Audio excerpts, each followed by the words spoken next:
to have a meeting that was just all. Oh, you're right. Sorry. About Millersville boat ramp. One thing better than that, Pat, is a meeting with all the people outside for us. Okay, so let Kelly kind of lead, because he can probably see this names on his screen better than I can. Okay, so I can go through the room. Oh, well, through the room. Suze, Um, Susan, you talk, okay. Todd Hamilton or. I have to respond to this. Which button is it? Sorry, Todd Hamilton, Forester, with the Forest Service. I'm actually Hawkins, I'm the forest ecologist with Forest Service for the zone for all of them. Got it. Good morning, everyone. This is Sarah Acreage, District Ranger for the National Recreation. Hey, thank you. I don't know whether to talk here or there. I know, good morning, Jennifer Mata, Field Manager, Reading BLM. Closer, so here. You don't ever excuse me being soft spoken, but I appreciate the compliment. Tara Jones, District Ranger for the TRMU and the SFMU. Okay, Pat Frost with the facilitation team. Jerry Cousins, collaborative member. And I am Kelly Sheen, District Manager of the Trinity County Resource Conservation District and part of the collaborative facilitation team. I will roll through the rest of the Zoom attendees. Joseph and Susan Bauer. Here, I think that's Carol Ball. Here.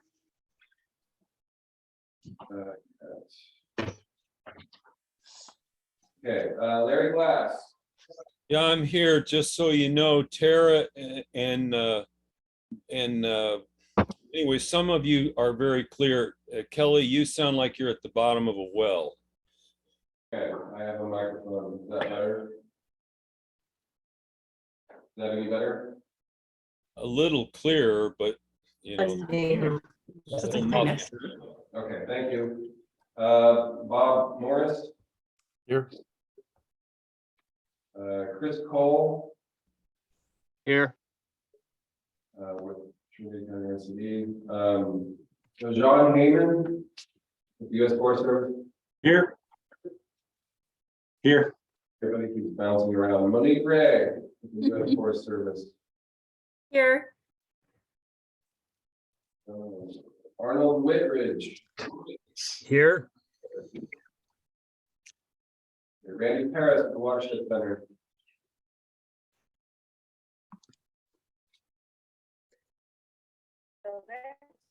Yes, good morning. Good morning. Taylor Barron with the Forest Service.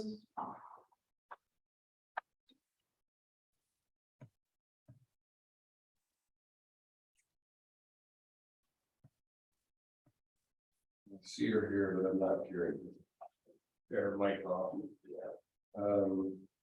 And I think that is everybody currently on the call. Kelly. Kenneth. Oh, and Kenneth. And me. You're the ball late. Because I thought that our conference. Kelly, just to let you know, Kelly McElroy will be joining us later, since you have another meeting. She'll be representing the forest at the forest level. Okay, great, thank you. Okay, well, welcome, everybody. So we haven't really done a hybrid kind of thing, so bear with me as I try to do this and keep track of hands going up in the room and hands going up on the screen. So agenda check, is there any changes to the agenda requested? Even though Tara didn't specifically call it out, I know that when you're part of it, going to talk about the Park Ranch to Pine Pond Corral. Kind of Yeah, that's it. So anybody, anything else need, any changes, suggestions for the agenda? No? Okay. Public input. So this is an opportunity for people who are not active collaborative members or members of the agencies that are involved to give us some comments if there's anybody that would like to do that. If there's anybody like that even on the call. I'd like to see. No? Okay. I have insurance. Oh, so as introduce.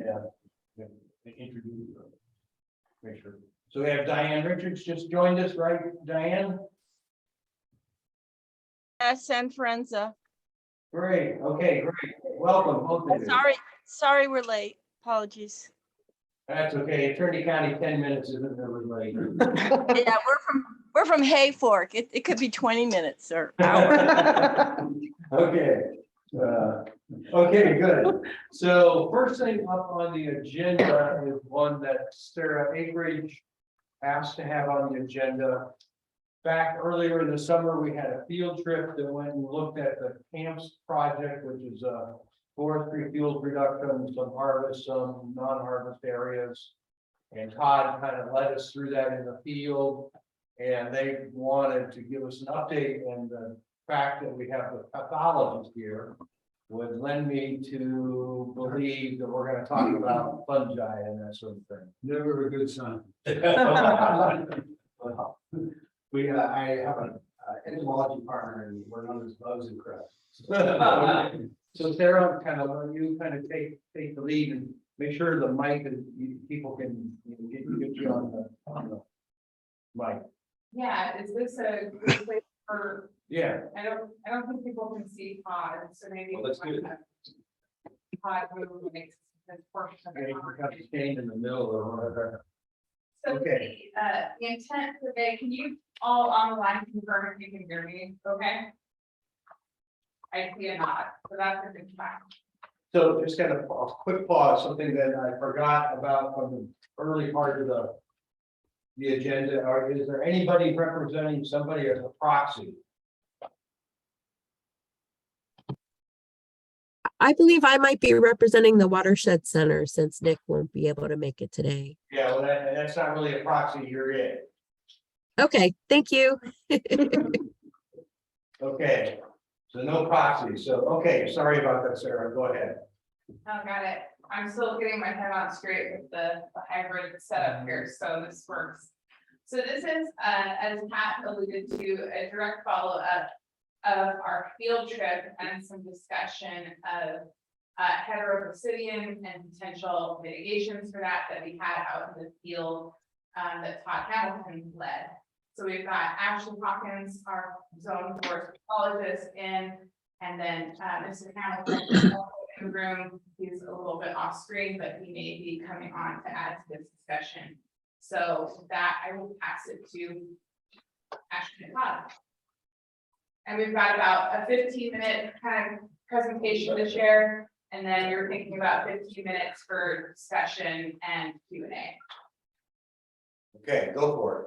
Yeah, so I'll just kind of give everybody a background and kind of some of the questions I had perhaps in mind or the group had, and some of the field going activities we've done since then.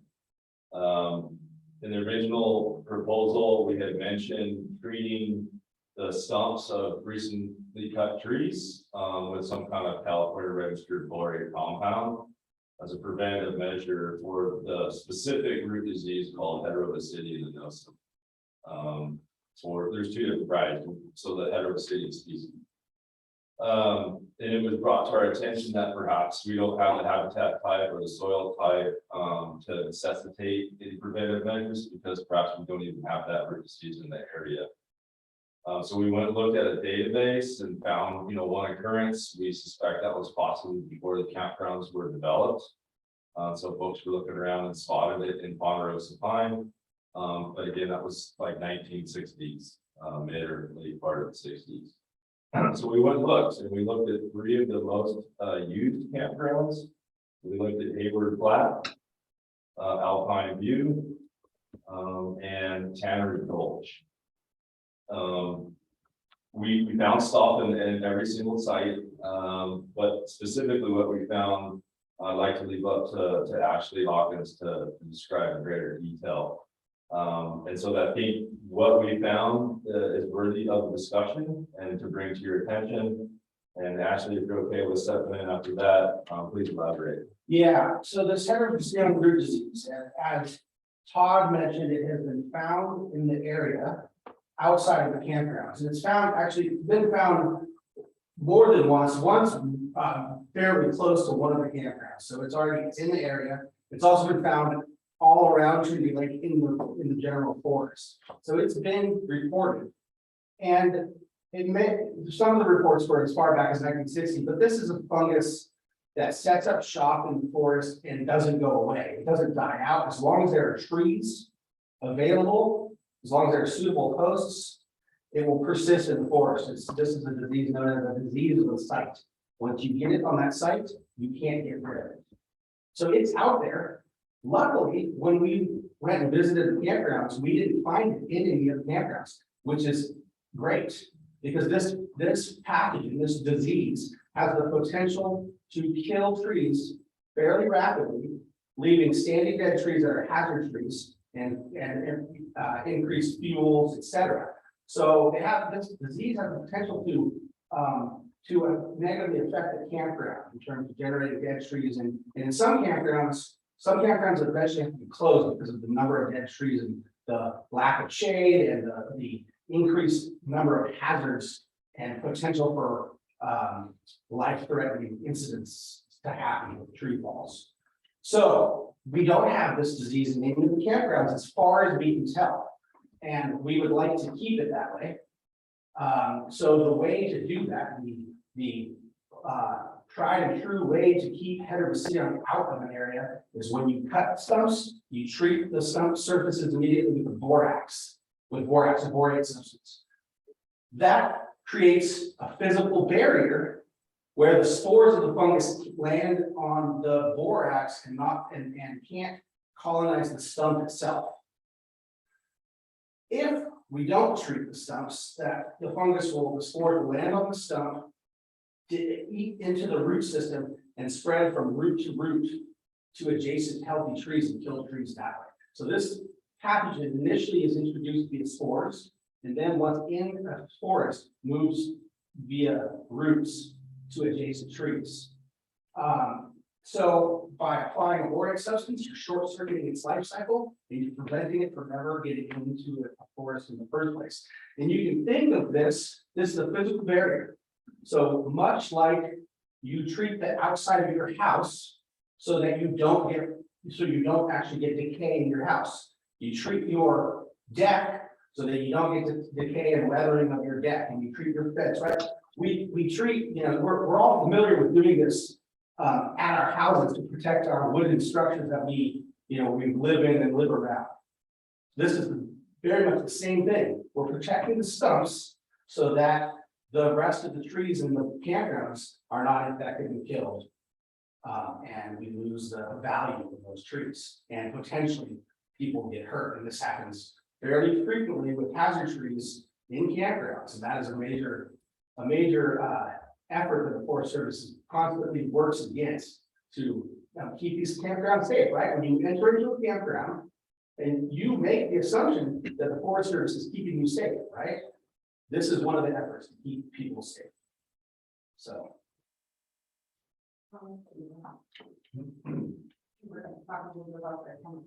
May I just ask a quick question? Yeah. So the rate of spread is depending on available stumps? It doesn't spread ground level? It doesn't, oh yeah, that's another thing. Thank you for asking that. It's a great question. This isn't a fungus that interacts with the soil. This is a fungus that moves root to root. So it resides in the root system. It does not enter into the soil for more than a few, like less than an inch between roots, maybe. Sometimes it'll span a little bit of soil between individual roots. But in any forest, roots that are intertwined under the ground. So it really goes from tissue, pre-tissue to pre-tissue. So its habitat is 100% inside of wood. So maybe before we go back to Todd, are there any other questions at this point for Ashley about just the presence, lack of presence of the fungus and the general concept of the treatment? Yeah, I have a few questions. First of all, what's the common name? What species does it affect? Is it a root disease? Is it a disease that kills the roots, or does it get up in the bulb?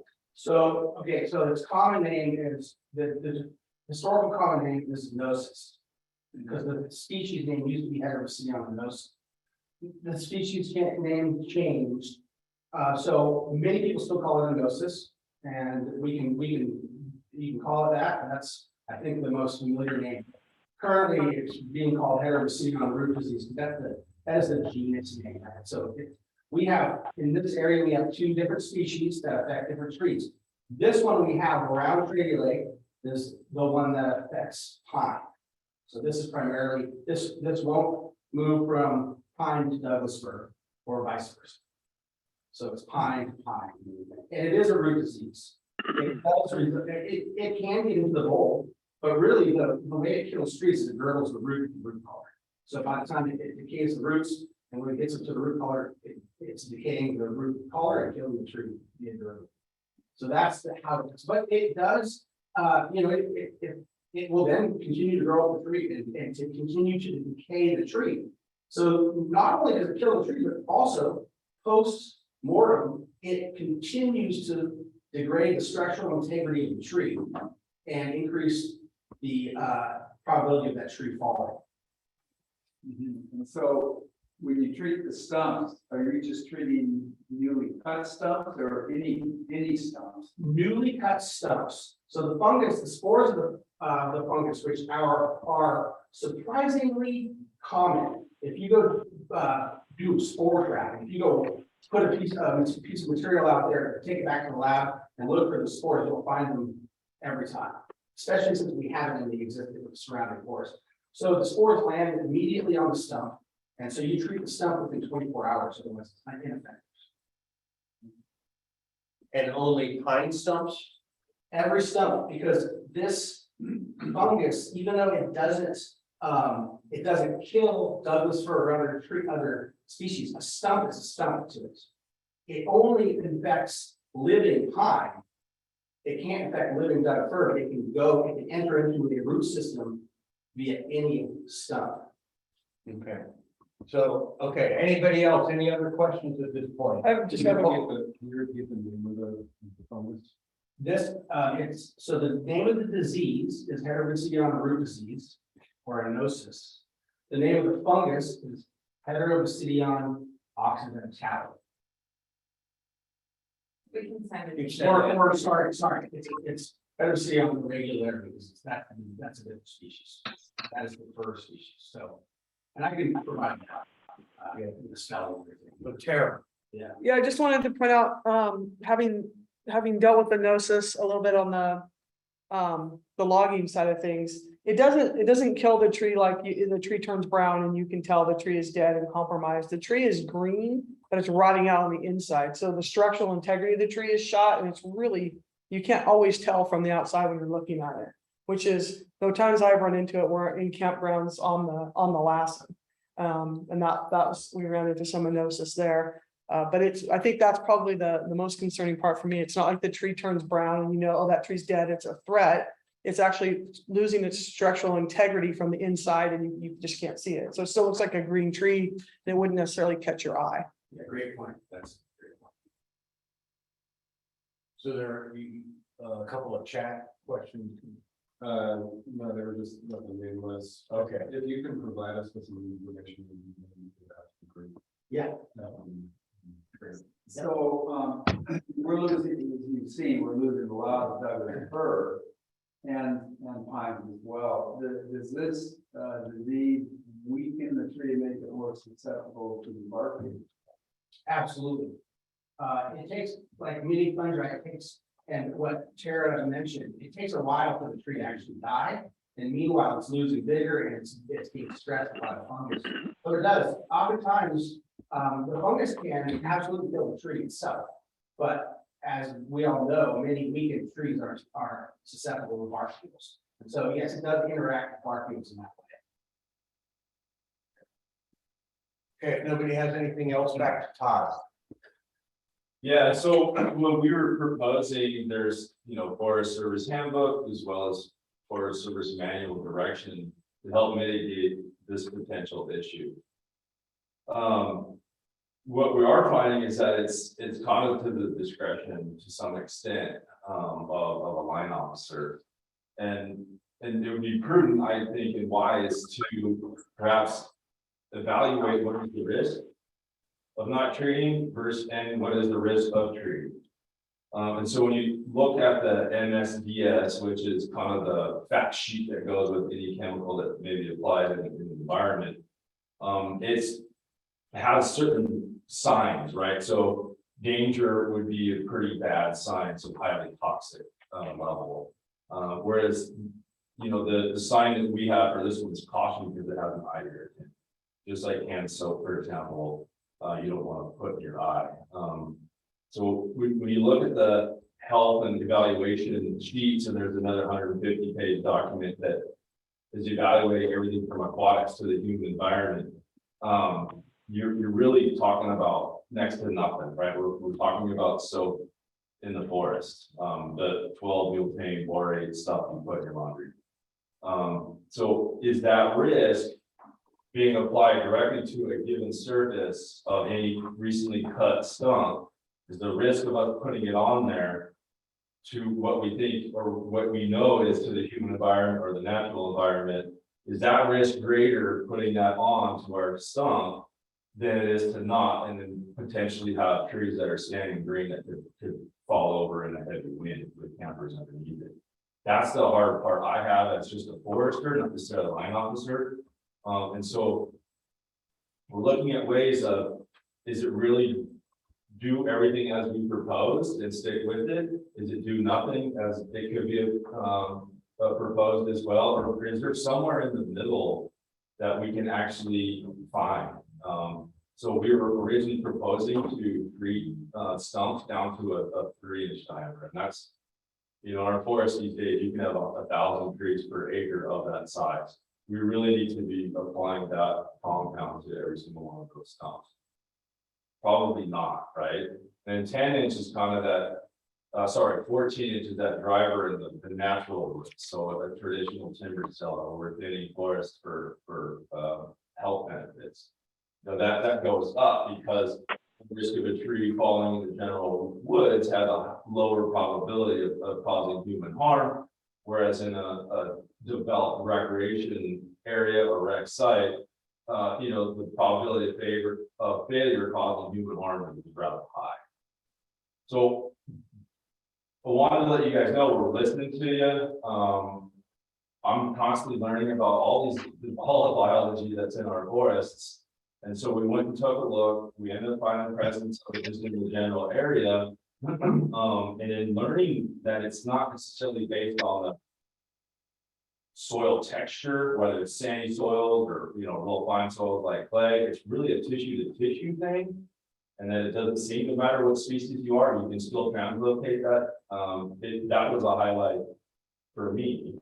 And so that's kind of where I was coming back, hopefully coming back to you guys to go, is there a number that isn't arbitrary, but there's a number that we can kind of agree on that we can still possibly apply this compound to these stumps to prevent the spread of disease that once we have, we cannot get rid of. And that's the thing. Once we got it, you have it. Right now, we don't. I like to keep it that way.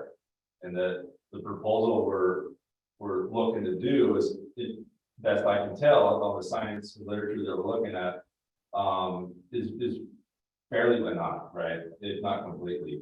It's extremely effective with little risk to the human and the natural environment. And I'm certainly more willing to provide the literature that looks at the range of biology and the effects this might have on it, how it's supposed to be applied, and any additional information you guys might want to have. But the number one thing was to I'm just a midway forester, right? So I need a pathologist to really describe this stuff, or I'm probably just gonna confuse everybody. But that general picture of, we said 14 in the general woods, 3 in the campgrounds. Maybe we're not doing that. What is that? Where we can't, if it's agreed that maybe it's important or that it is important. What is that number that folks are not necessarily comfortable with? As far as feelings, but where that line is drawn by the numbers that we see from the science that we've done, is it that 6 inch, is that 8 inch, right? That probability of failure, what number would that be? I don't know if I have a good number right now. We still have to look into some of the real intense science that looks at this. Because right now, best we can tell, these numbers of 3, that 3 inch was fairly arbitrary, like, let's get 100% possibility we're not gonna have any infection, so they went there. Well, that's not really practical, perhaps. We did it recently in the Hearst campground, and trying to follow and get every one of those stumps was, you have to be right behind the contractor, or you're gonna miss some people. So the practicality alone was difficult to get all the way down to 3.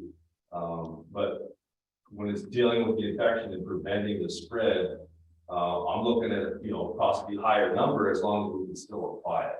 I just don't want trees falling over on people. And we have a lot of standing dead trees right now, right? We're all seeing it. I just don't want to add to it. I can address any of these questions here. Since the copper seems to be used in trees. I don't know, but copper is much more toxic. What? than And what? Can you say it again? So it says, somebody said. I can't see that far. Can copper solution be used to treat stuff? No, the copper is a fungicide in agricultural settings, but that is not effective for as a physical barrier to heterobasidium. And copper is more toxic than borax to the environment, to all organisms, much more toxic. So that would be a disaster. So Todd, I would also add, just for gee whiz, and I know most of the concern in Trinity County around this issue revolves around water. So I would say that the label itself prohibits us from applying the material within a certain distance of any water. So if we're not going to be applying this stuff right next to the creek, that's written right on the label. Just wanted to, because I know that's one of the primary concerns over here is that relationship between the substance and water. So we would definitely back it off of the creek per the label instructions. Yeah, the label, if I recall, will say about 20 feet. I think it's at least 25. Yeah, and we go a little bit more than that. Yep. There's a question from Carol. Carol, you have a question? Well, I was just gonna say, I posted the Forest Service PDF on the use of this in chat, which is interesting to read, it was published in 2020 for Pacific Southwest Forest Service. Anyway, that's interesting. I personally, there are forms of borax that are Omni approved, so they're organic. They're considered organic mostly for fertilizers. So, and as a master gardener, we used to tell people, if you're trying to, get rid of ants and stuff, use borax. So I personally don't see a big issue with the use of borax to treat the stumps. So, because it is so close to being, an organic compound. That's my 2 cents. Okay, thank you. So Kenneth and Jerry. So my outfit wrote an EIR for CAL FIRE's vegetation treatment program. It covered 31 million acres in California. And one of the chemicals that we analyzed was borax for treatment of what like you're talking about. So if anyone wants any information, we did a detailed analysis. If anyone wants any information on this, I can forward that section of the BTP EIR. Okay. Anybody else? It's just Jerry. Oh, Jerry. Just being very facetious, asking the collaborative for what diameter stump to apply to is like asking us to say, well, how many maimed and dead campers are worth it? Kind of a Pinto car conundrum, right? Very much so, yeah. I think we're trying to get, it's sort of a two-part thing, trying to get all the best information we can for collaborative about the disease and about potential treatment. And then, like, the next step of that is acknowledging that our policy says 3 inches, but we're gonna do some additional looking to figure out what, you know, what that diameter I totally is. get it, so Yeah. it's again, being pretty facetious. You know, oh, we had social license from the collaborative. So I have a question. So I mean, this is a project to do, you know, cutting trees down, but these same campgrounds have had hazard trees cut down before, right? And there's not been an incident of finding fungus in the campground from those other tree falling efforts. So does that kind of play into your thought process? Yeah, I mean, just because it's not 100% guarantee that when you, so if there's a stump out there, that it's necessarily going to be infected. But there's a probability associated with that. And the probability is higher when you have that are sitting on around in the forest, which we do. So it's not 100% though. So yeah, you can get lucky, you know, cut trees down and not get it. Also, the disease does take a while to develop. This isn't overnight. So it may be there and it just hasn't been noticed yet. So that's the thing. And for trees to die from this disease, the fungus establishes itself, disease starts to develop, the fungus moves out into adjacent trees, and it takes many years. And then it takes many years for those trees to die and then move into the next set of trees. So this is a long process. We're looking into we're being proactive for the future. The other thing I think to consider is, and correct me if I'm wrong, but you know, usually the hazard trees are dead, so the roots aren't doing anything. So if you get a spore on there, it's not gonna get sucked up and down into the root system and go do all the bad things. So typically, if we have dead trees that are they're shut down, they're not doing anything anyway. We don't necessarily have to treat some of those, so. So yeah, that's a better answer than what I said. Is there an above ground fruiting body? I mean, how does? Yeah. It's a root disease. Yep. So how do the spores? Yeah, that's a great question. Airborne. Yeah, and it produces fruiting bodies in the stumps usually, because it's too dry in the external environment. So on the coast, you can find this fungus on the outside of trees. Okay. This is inside the stump, so what happens is the stump degrades and starts to cave in, and those spores get out, are liberated from the stump that way. Okay. So Sarah, anything else on this? I mean, kind of just update, more information, not kind of decision-making time. No, we just for clarity on where we are in the process, we're still pre-scoping.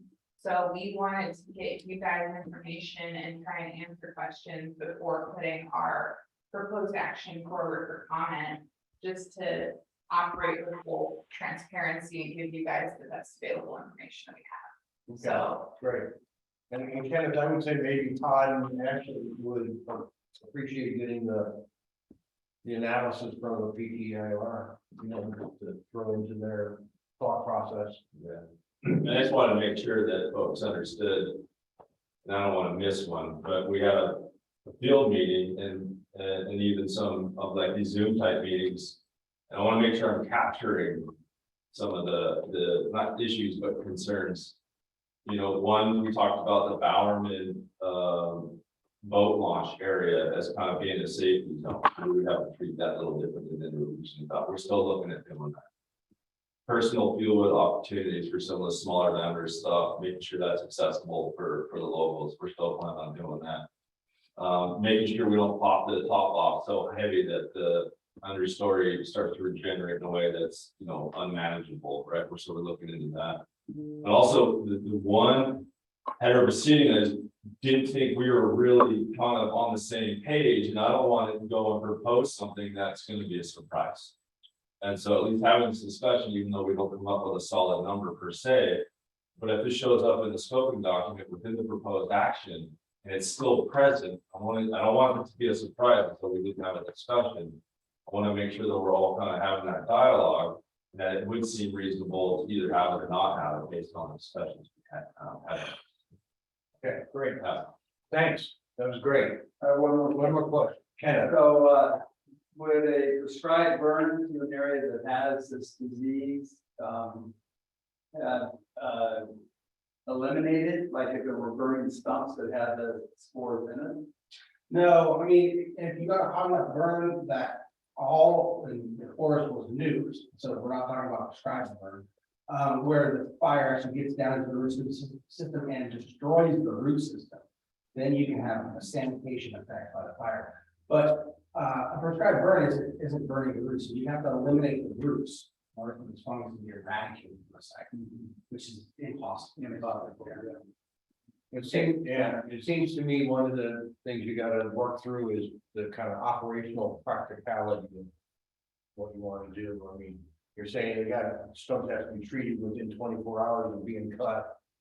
And there's a lot of trees. It seems like, well, that's why they're economics.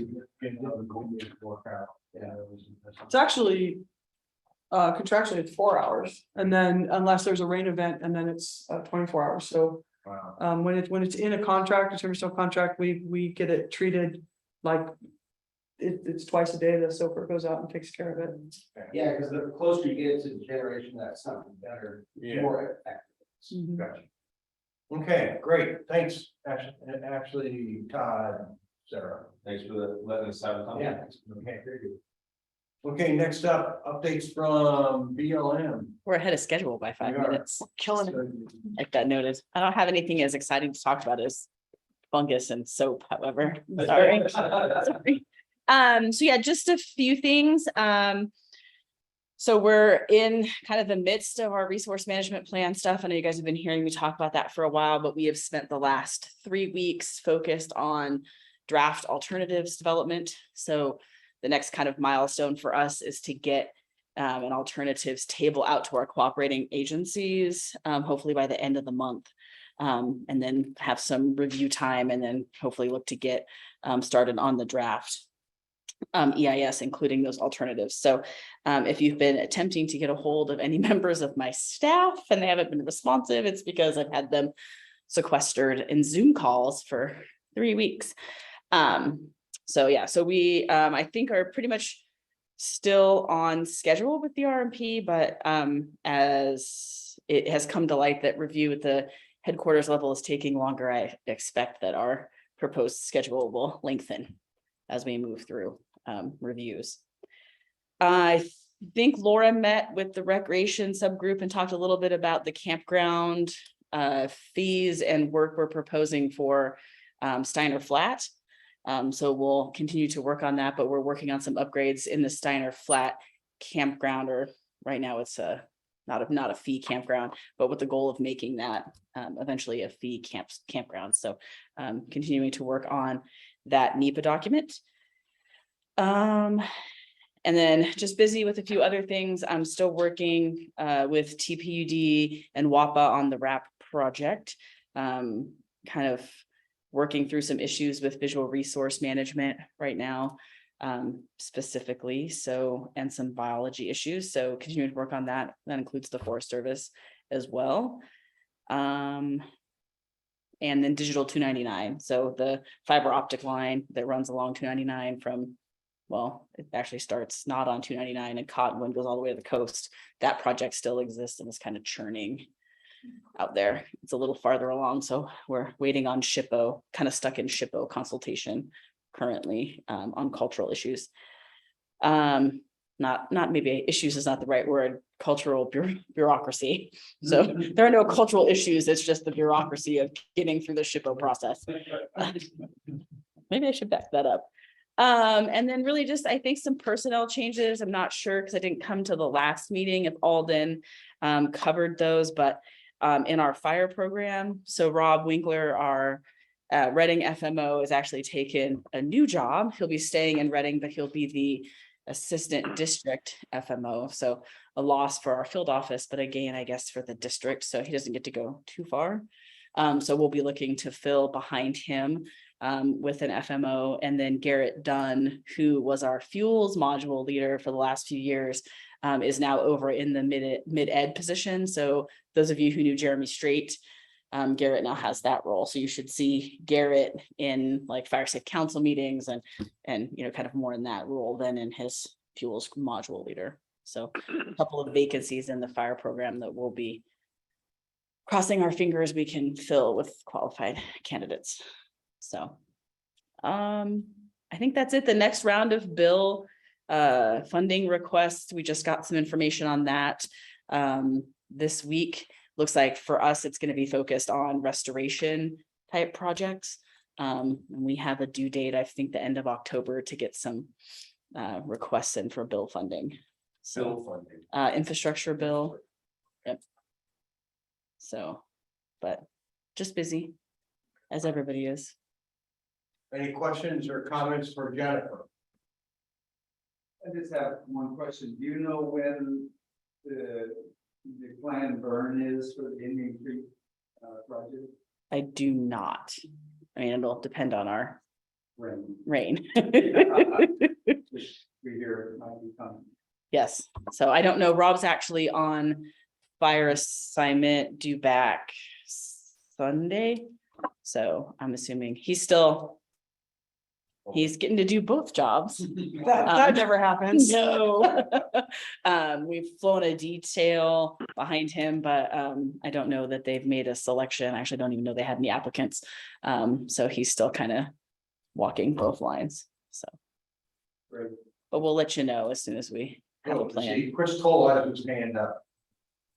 Yeah, I just wanted to say I'd spoken with Rob relatively recently about the burning and reading Indian, and the intention was to get to that this fall, just as the window is going on. So Great, thanks. Okay, great. So make it rain. Yeah. Just need a field trip. Yeah. We have a field trip, it rains every time. Yeah. Sunday, right? Say Sunday. Okay, anybody else, anything, Jennifer? One last thing that you didn't mention was that earlier this summer, we had the BLM National Director came to visit the Weaverville Community Board grand tour, I guess, of California. So actually the only place she came was Reading, Arcata, and then she hit one stop on Ukiah. So that was the only. I'm not really sure why she chose to come to Reading in July, August, but Wow. right? Like, Yeah. wait till it's super hot. So Yeah, it's a dry heat. sure. And then we actually have the state leadership team. So all of the field managers for California BLM and the overhead, they'll be back in Reading in November. I'm not sure what we're doing yet for a field tour.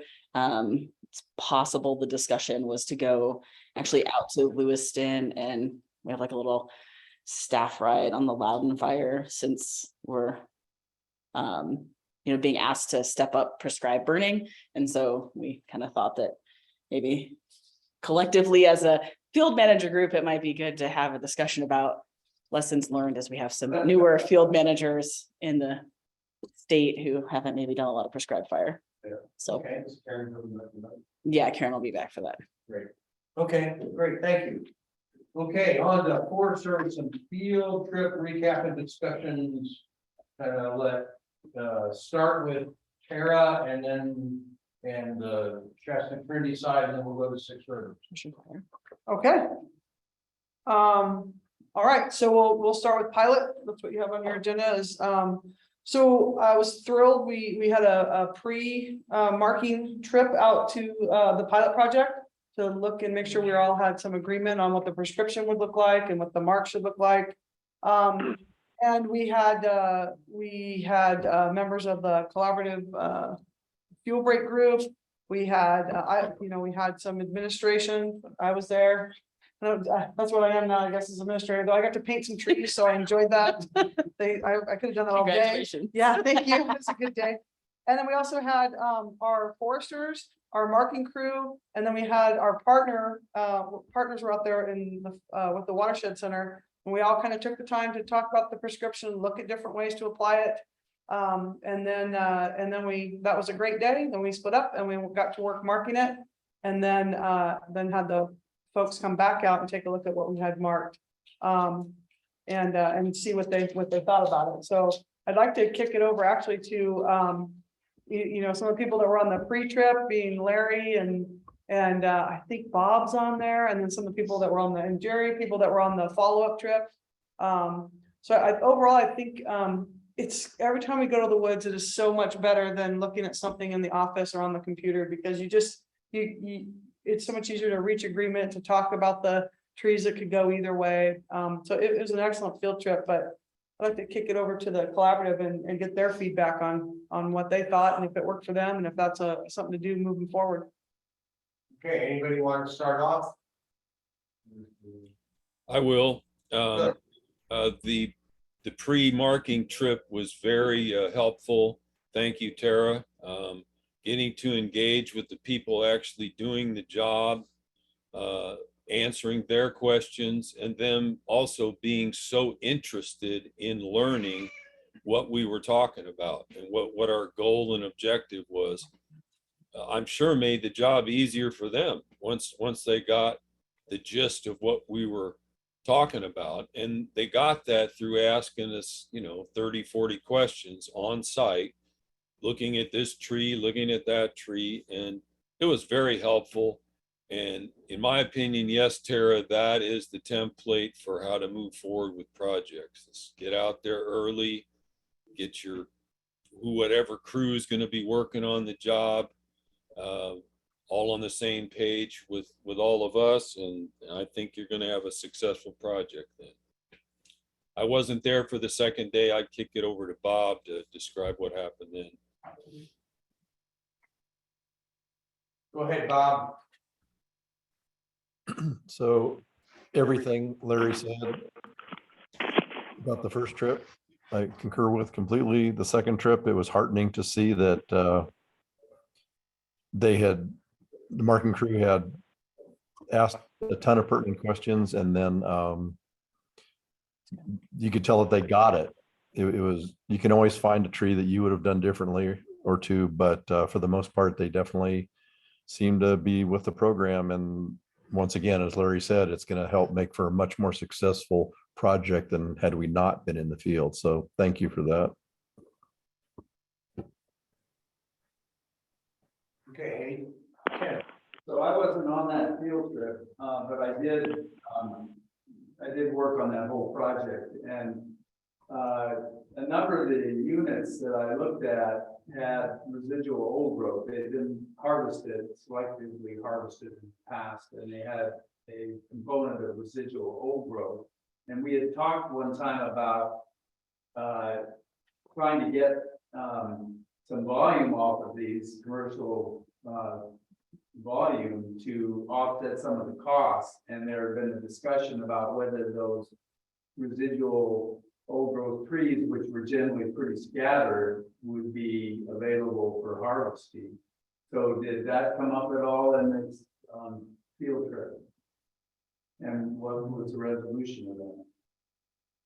Well, I'll take a stab at it and then I'll let Bob and Larry kind of weigh in. We really just focused on creating a shaded field break that would be there for the long term. So we picked up the trees that were going to be the healthiest, provide canopy for the longest period of time.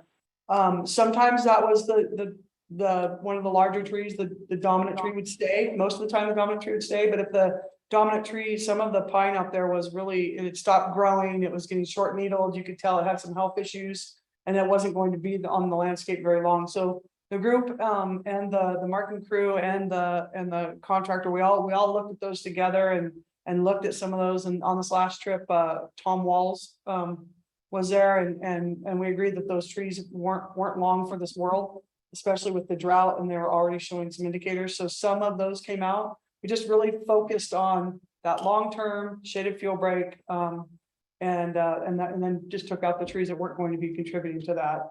Is that a good assessment, Bob or Larry or? I think it's a good Gary? assessment, but specific to your question, that conversation about the residual roof is not addressed. Well, what you were talking about, that's what I saw in pretty much everywhere was there was already a good shade canopy in mid-story, or what actually was the overstory, other than these residual conifers, a lot of which were declining and bigger. And as you say, they look like they were on their way out in many places. So I'm glad you were looking at it that way. Yeah, I see. Larry, Bob? Yeah, I would say that the way that we're applying the prescription somewhat takes into account what Ken's talking about, but we didn't focus on that. We focused on the long-term viability of the trees. Okay, so anything else on the, so what's next with the pilot project? I expect it to be done being marked in the next 2 weeks. And then we'll turn around and we'll get out and get it cruised. And I expect it to go out in a timber sale contract the first quarter of 23. So should be early first quarter. So it should be October. So that's where we are. We're working on the cruise design. We'll do a D by spacing in the plantations. Larry, you and I still have to go out and go to the back of the plantations to make sure we're on the same page with what that's going to look like. And Joseph was on the field trips too. I didn't mean to leave you out, Joseph. So Arnold was on one of them as well. So it was a fun time in the woods. You guys missed out if you weren't there. Just saying. But it's on a good trajectory. Like I told the group in the woods, the last thing I want to do is have NEPA that's completed and not move it into implementation. So I thought, what's the worst thing that can happen is you have NEPA sitting there and then you get a fire and you didn't implement it. It's like, well, duh. So we're working on getting that out first quarter of 23. Right. Any questions for Tara on the pilot project? Bob? Yeah, Tara, I don't know the numbers offhand. I think it's really informative. Can you guys hear me okay? Yeah. I think it's really informative to say the total acres in the project and the number of total acres that are merchantable within the project. Do you have those ballpark? I want to say it's pretty, I don't have those numbers off the top of my head. And if I guessed it, I'd get it wrong. So it's only about it's only like a couple hundred acres that's merchantable. It's not a lot that was going to be commercial. But it is what it is. So that will be a little bit of a threading the needle, trying to come up with a commercial offering that will draw some attention and get a bid. So I'll have to make sure I package it, and there'll be some, strategy around how to package that to get the values. Then we can turn around and reinvest the value in doing the non-commercial material, just to make sure everyone, that's kind of the way the finances around a timber sale work, is we leverage the value to get more work done on the landscape. Joseph, do you have anything to add? You're muted.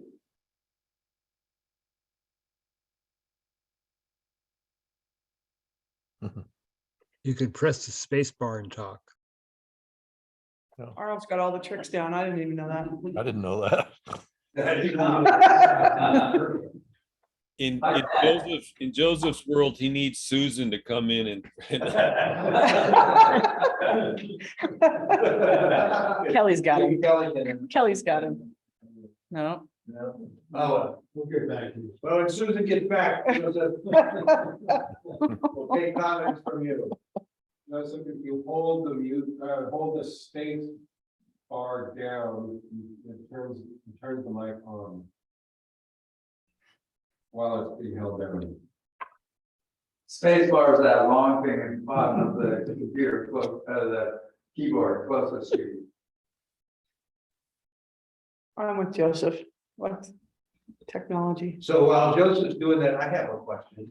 Yes, sir. So my recollection over the years is that the pilot project was about coming up with a template that then it would result in future projects, one every year, that would we go through NEPA using that same template, so that we can start doing kind of, I think the term cookie cutter has been used, kind of project by project. So what's next? That's a really good question, and we actually talked about this a little bit in the woods. I think I always get this one wrong, and I end up kind of laughing. It was 100 miles or, A year. yeah, because I always say it feels like it's more than 1 year and 1 mile in 10 years. Right. But so what I'm doing right now is in the bigger landscape projects that we're looking at, that burnt ranch corral high pump thing, the giant thing. We're looking at applying the shaded fuel break principles and concepts along the main roads. As we also treat the forest health issues that are, further away from the roads. And that, as we talked about in the woods, the benefit of that is Fish and Wildlife Service then has to look at the whole treatment, not just be hyper focused on the little skinny strip along the road. We also talked about the new fuel break CE authority we have that allows us to go up to 3,000 acres and 1,000 feet wide. And we talked about that a little bit on the next field trip we'll get to. So I plan on incorporating this approach into the larger projects and also using it with the CE authority on some of the quicker turnaround projects. That's kind of where I'm at. So just a detail on that, by incorporating it into a larger project, will the larger project forestall moving along the corridor rather than just the corridor? We make it slow down, right? It'll be slower up front, but faster on the back end. So if by doing all the collaboration that we're going to do on these larger projects, then let's say that we do an EA that's 25,000 acres. Well, now we can go and treat that 25,000 acres and the roads in there and apply the fuel break strategy. And I can, out of that 25,000 acres, we can, once that NEPA signed, then in the first year, we can do a 2,000 acre project. In year 2, we can do the next 2 to 3,000 acres. So we'll have all that NEPA coverage. So then implement instead of, 100 miles or in this case, we won't use pilot as an example because that doesn't, but instead of taking a year to maybe do a couple of 100 acres or even 6 months to do a couple 100 acres, we'll be able to get that bigger picture. So I think by doing both, Jerry, I can get more roadside shaded fuel breaks implemented across so I'll use both the CE authority and the big EA approach. Yeah, well. So Joseph, then Larry. Well, I just wanted to say that I'm encouraged with both the enthusiasm of the leadership and the people working in the field. Sounds like, everyone is fired up to get the job done right, and that's very encouraging. Great, thank you, Joseph. Larry, then Carol. So I wanted to chime in because I don't want this to get lost in the shuffle. So Tara inherited the pilot project after it's been through several Ranger configurations. And somewhere along the way, they played musical chairs with the units. And so that's why you've wound up with this Frankenstein kind of project that doesn't pave its way through the woods, because that is not how we originally designed the project. So I just want to be clear on that. And I think with Tara at the helm, you're going to be able to pick sites to treat that'll pay their way out of the woods instead of being like the pilot project, unfortunately. Great, thank you, Larry. Carol. So I just wanted to ask Tara, so with the Bowerman Ridge project, they're going to be treating private land along Highway 3, and would you be able to use the pilot project prescription to kind of connect those Forest Service pieces along Highway 3, where we're talking about doing a big roadside fuel break along Highway 3 in the North County? So I vapor locked on, we're going to be treating private ground. So I know we're doing the Bowerman project out there with the Watershed Center, and I know, and we're working through that, and we're not sure I'm not sure yet if we've landed on whether it's going to be a CE or which CE or whether it's going to need to be an EA. But with exactly the approach you're talking about. And then I am still, so the first big project I have in mind is that Burnt Ranch Corral thing over there, the giant thing over there. And then the next one is that whole Highway 3 corridor, and Sarah and I have already talked about it, because it would not only be the TRMU pieces, but we'd have NRA to deal with, and then all the way up to Scott Mountain. So I'm in conversations with the Klamath about it as well. So along the main roads, yes, Carol, to answer your question, I think what we're getting to is along the main roads, yes, we'd be looking to do a shaded fuel break. And then obviously in some of those critical wildlife habitats, we would have a more wildlife centric prescription, which would still get us a lot of good fuels treatment and diversity and structure and reduce density. I'm just mostly, so if you have the pilot project prescription, does that help you then expedite, coming up with the shaded fuel break along Highway 3? Can you use that prescription? I guess that's my question. Yes, but I guess the question would be, do we think that treating a total of 300 feet along Highway 3 is going to be sufficient to get us where we need to be? And we run into probably the same problems with Fish and Wildlife Service, because it would be such a limited thing, and they're only allowed to look at the very footprint that you're looking at. So yes, it's going to help me, because it's going to give me an idea, a starting point with this group. And the first thing I would go back to this group and say, okay, if we were to do this project today, would your prescription look exactly the same? Would we make it wider? Would we tie into roads? Would we do some things to allow for prescribed fire? So it gives me a great starting point, and I'm already one step ahead of where I would be. I'm not starting flat-footed into the next project, Carol, if that answers your question. Well, I guess my question is more, I'm more concerned about immediate, as soon as feasible kind of work along Highway 3 because of the evacuation issues. So 300 feet is fine, especially because some of that's going to be handled in the Bowerman Ridge project, hopefully, and some might be handled with the PUD because their power lines run along the road in some places. And then, then that would give us time to look at the bigger picture, the landscape kind of treatments that need to be done long term. I'm just mostly concerned about the road right now. No, I understand that, and those are things that we'll talk about as we go through. We talked about when we get snowed out and we can't do a field trip, then we'll do some of those kind of program of work discussions and get around maps and sit in conference rooms and talk about the best way to strategize to get work done the quickest. So I understand what you're saying. There just know that there's some trade-offs with that make things a bit more complicated, especially with Fish and Wildlife Service, at least from what we just learned going through the pilot exercise. Well, I know Larry will correct me, but my understanding was that the original vision behind the pilot project was to be able to come up with a prescription that would accelerate and speed up the ability to do roadside fuel breaks and around plantations, and then go back and look at the landscape issues kind of once we had that kind of rolling along. So That's my memory. yeah, that's what I thought we were doing. Jared, did you have something? No. I remember too, but I'm hearing you incorporating that into the larger landscape. Sorry, we can't hear you, Jerry. Question, would one stop the other?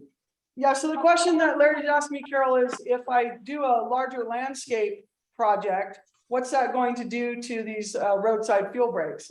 And my answer has been that I'm with the two teams that we're working on getting to, two planning teams, I'll be able to dedicate one to the large scale EA and one to using the CE authority, probably the fuel break CE authority along different roads, ridges, not ridges, power lines, and roads. So certainly there's the opportunity to do the Highway 3 corridor on its own. And we can talk about the pros and cons of taking that approach and what makes the most sense. Okay. Well, I think that, the North Lake would like to see that Highway 3 project. I mean, that's what I'm hearing. And so, since capacity has always been an issue and since we don't have the two teams in place, I'm just going to keep saying, please prioritize the roadside fuel breaks because that's what the North Lake seems to want. And then I'll shut up. Carol, to your point with regard to the private and the stretch between Covington Mill to just south of. I can't hear you. Sorry, Kelly, I can't hear you. You got just a blue light on that one? Yeah. Can you hear me now? Can you hear me now? Yeah, better. Okay, so to touch back on the question that you had about the private section of Highway 3 that goes between Covington Mill and just south of Preacher Meadow that is tied in with the current Bowerman Ridge project. That stretch was the stretch that we submitted with the Connell Foundation with Cal OES and FEMA funding. And that project is coming along, but it's not a commercial. My understanding is that it has no commercial outlets. It doesn't follow the pilot restriction, and it's much wider than that. Like it's like a quarter of a mile on either side of the highway along that stretch of essentially straight fuel reduction of various at different distances with various restrictions. Chris Cole, do you want to talk to that for a moment? Yeah, I could speak a little bit to it. A lot of it that stretch between Guy Covington and Trinity Center, a lot of it SPI. And so I think the intention was to do, I believe it was 600 feet each side of the road. And a lot of that is mastication ground. So the work should go pretty quick once it's in place, but it's still not finalized, but it's all moving forward. So I think that would be a super good piece. I think the Forest Service could then build off of that, and that would get it going to connect the dots. So that the private side's coming pretty far, and it sounds like the Forest Service is also planning on some of their ground, but it would be a good connecting piece, match the width and then build off of that. And we've heard recently from our contact with the Connell Foundation that's every indication that funding will be coming to the tune of about $10 million.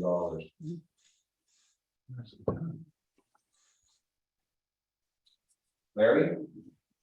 Yeah, I just want to encourage Tara if you're going to put your second team on landscape work, that landscape work should be immediately adjacent to population centers and not way off in the middle of nowhere. No, you're absolutely right. And Carol, the one thing I didn't mention is, so that Burnt Ranch area is in the number 37 ranked fire shed nationally. Whereas Weaverville is in that portion of the moving up north is in the 57th nationally ranked fire shed. And with the sad thing is I could go around to every community in Trinity County and they're all just off the chart, and it's super, I don't know if it's depressing or overwhelming or both, but I got to start somewhere. And everyone, if I go to every community, they want me to start there. And so I'm trying to use the CWPP, the fire shed rankings to try to, and working with this group to try and set those priorities for what that's going to be. And Larry, you're exactly right. And that is exactly the direction we've received from the forest supervisor is our priorities are protecting communities. So yeah, I agree wholeheartedly with that. Thank you. So do those rankings kind of dictate where you have to do your work? They feed into that decision, I think, and as well as, it's community protection. So one of the things we have is the fire shed rankings. Now, eventually, there's the opportunity that funding may be tied to some of those fire shed rankings, which will help us get some of that fuels work done. So part of being able to receive money is having NEPA that's complete. So I'm really trying to focus on the CWPP, the fire shed rankings, and using that and working with you guys to figure out where those community priorities are. But it's like I said, if I go to Hayfork, it's something over there. If I go to Lewiston, it's over there. If I, everybody, and no one's wrong. That's the sad part. Everyone is right. My understanding is that those fire shed rankings were done prior to last year's fire season, and I guess my question is, with as much of like that particular fire shed having been impacted by the monument fire, how does that affect the ranking, and how does it impact like the potential for the projects within that area? Because I know that all of that stuff when Joe Smales was talking about, doing corral bottom and all that was prior to all the fire impacts that we would have experienced there. So is that playing into, have you guys looked at that? Is that something that can impact where you go in there? Yes and no. So Monument was weird. It was a giant fire, but it had more mixed severity than any of the other fires. Whereas McFarland had a giant area of high severity, River, same thing. Monument had little patches of high severity, but it had a lot of mixed severity.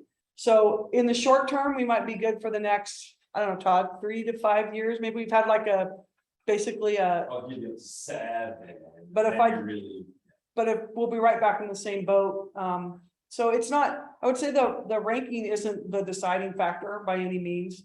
But it's just something to consider along with the CWPP and working with our partners in the collaborative. So, and along those lines, Carol also working with the RCD to look at doing a field break in the Weirville Community Forest. We're working with the Watershed Center to do the field break on Bowerman. So we're using our partners to increase our capacity while we're still trying to also increase our capacity in-house. I left for a few minutes. We're done. We solved it. Okay, I think are we ready to move on to the Weirville Community Forest field trip?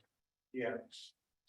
Okay, that was we ended up going to Weirville Community Forest on the field trip because we were smoked out of going down to Burnt Ranch.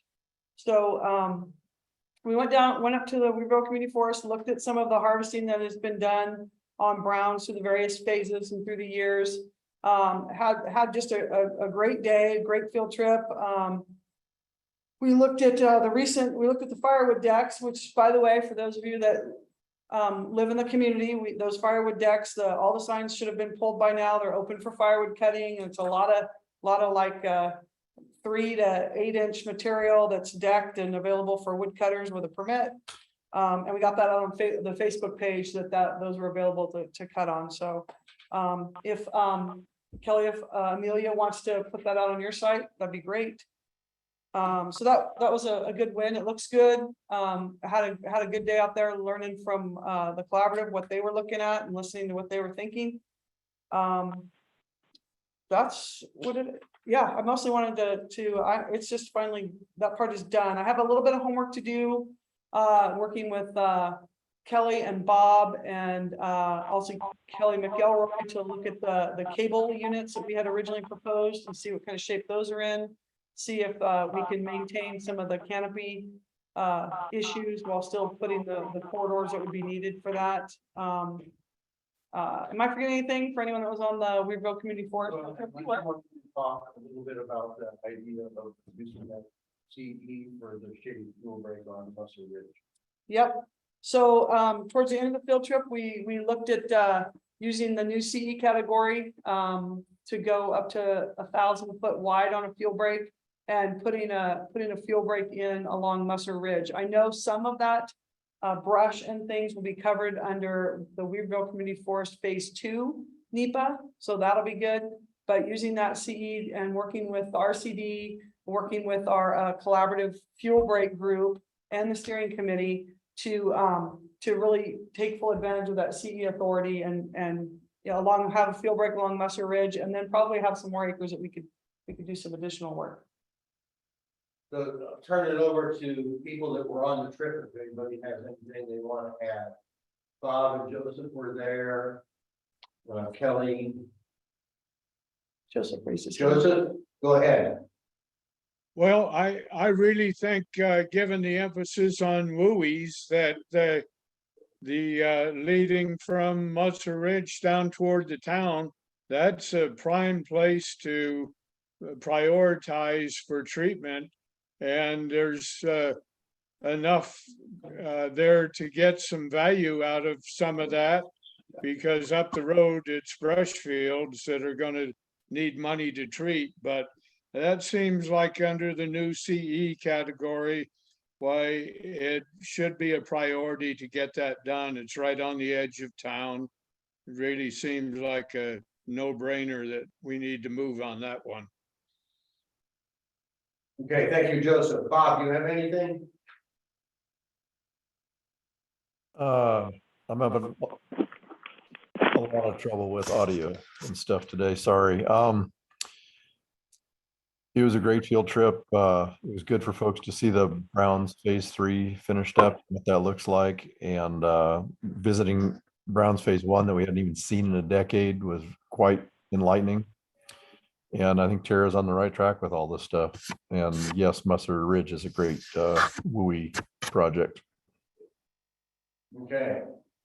Kelly, anything on that? I would just say that it, you know, especially with Musser Phase 1, you know, it would be follow-up to several rack treatments that have been applied in that area that would make it a little more contiguous, and I think it would be a solid project. And we look forward to working on it. Yeah, okay. The last thing I have for that, Pat, is where I've got Tim putting together a map. Tim Ritchie putting together a map to show where our treatments are so that we can be strategic with BLM, the steering committee, the RCD, and that collaborative cooperative fuel break group we have as well to make sure that, because there's so many different chunks of ground in there, just making sure that we're being strategic and we're connecting the dots where it makes sense. The last thing I would add is at the very beginning of the trip, we were actually up off of 299 towards Oregon mountain, and we talked about an informational kiosk. Yep. That might, you know, be something similar to what the Six Rivers Bag River Ranger District got funded through the RAC earlier this year. You know, to talk about fire and fire behavior and that sort of thing. And you know, because from there you can see, you know, the recurring fire that just keeps going over the same ground there, you know, every few years. But so I think if we get Caltrans to buy into it, you know, that would be a great project. So I was not on the field trip, but I've been driving around cutting firewood for the last week, and thanks for the deck. And, but the forest looks great, and it's really nice. I'm kind of curious, what was the conversation like to determine, I mean, was there a conversation to determine canopy color? Because I thought that the overstory look was great, the shading the ground.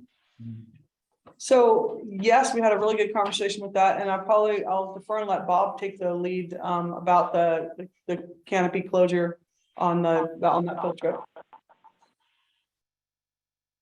Bob, you're muted. I know.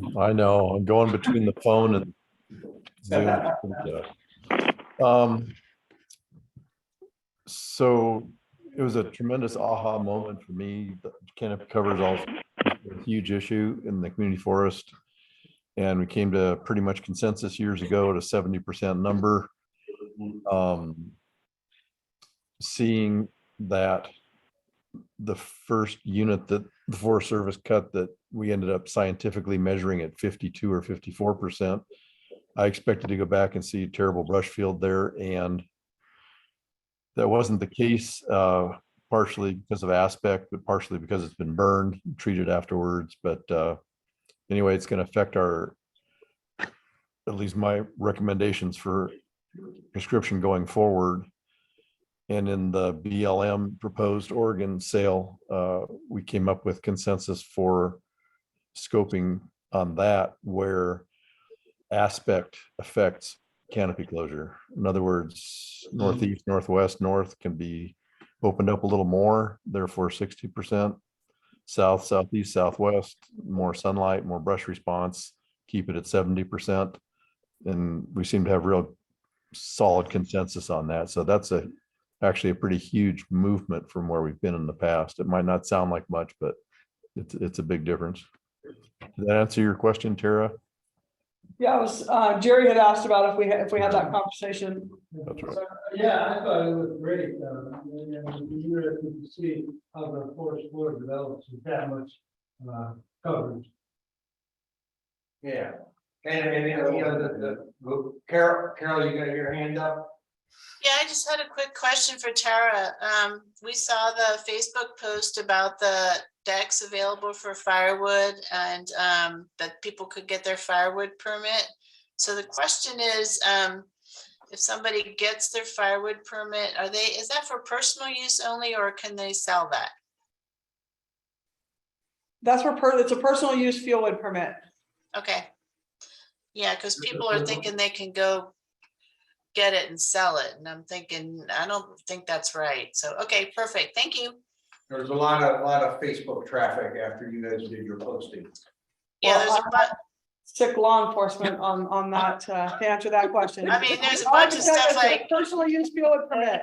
We have a yeah, no, commercial people are one. like, well, can I have it delivered and how much does it cost? And there's Well, all these I thought they were questions just on being funny. I was Facebook. gonna say I want some brought to my house, but it Yeah. doesn't really work that way. You gotta go out and just, it's not even, you don't even have to split it. It's only about this big. It's like perfect. So But that's- if you could break the piles down a little bit so people don't have to scamper so high to start cutting. I think, were they too high, Jerry? Cause what was the height of them?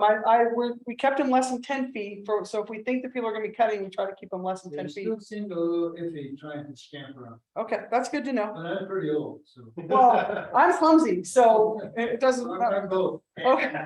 And a chainsaw and you got a problem. Right. Yeah. Well, it seems like Okay. your Facebook post might be a great place for your law enforcement officers to So start with some meet and greets, Yeah, there you Yeah. go. Okay, education. so opportunities. that's, I think that's the end of the community forest rounds one. So kind of general forest service updates, we've had Six Rivers sitting quiet. How would it go? Oh, Kelly. Oh, welcome, Kelly. So, Hello. So can I ask questions about going to the 6 room? if it's related to the things we've just talked about, if it's something broader than that, we're gonna get to other discussion. Oh, okay. I'll wait. The answer is no. Areas. We'll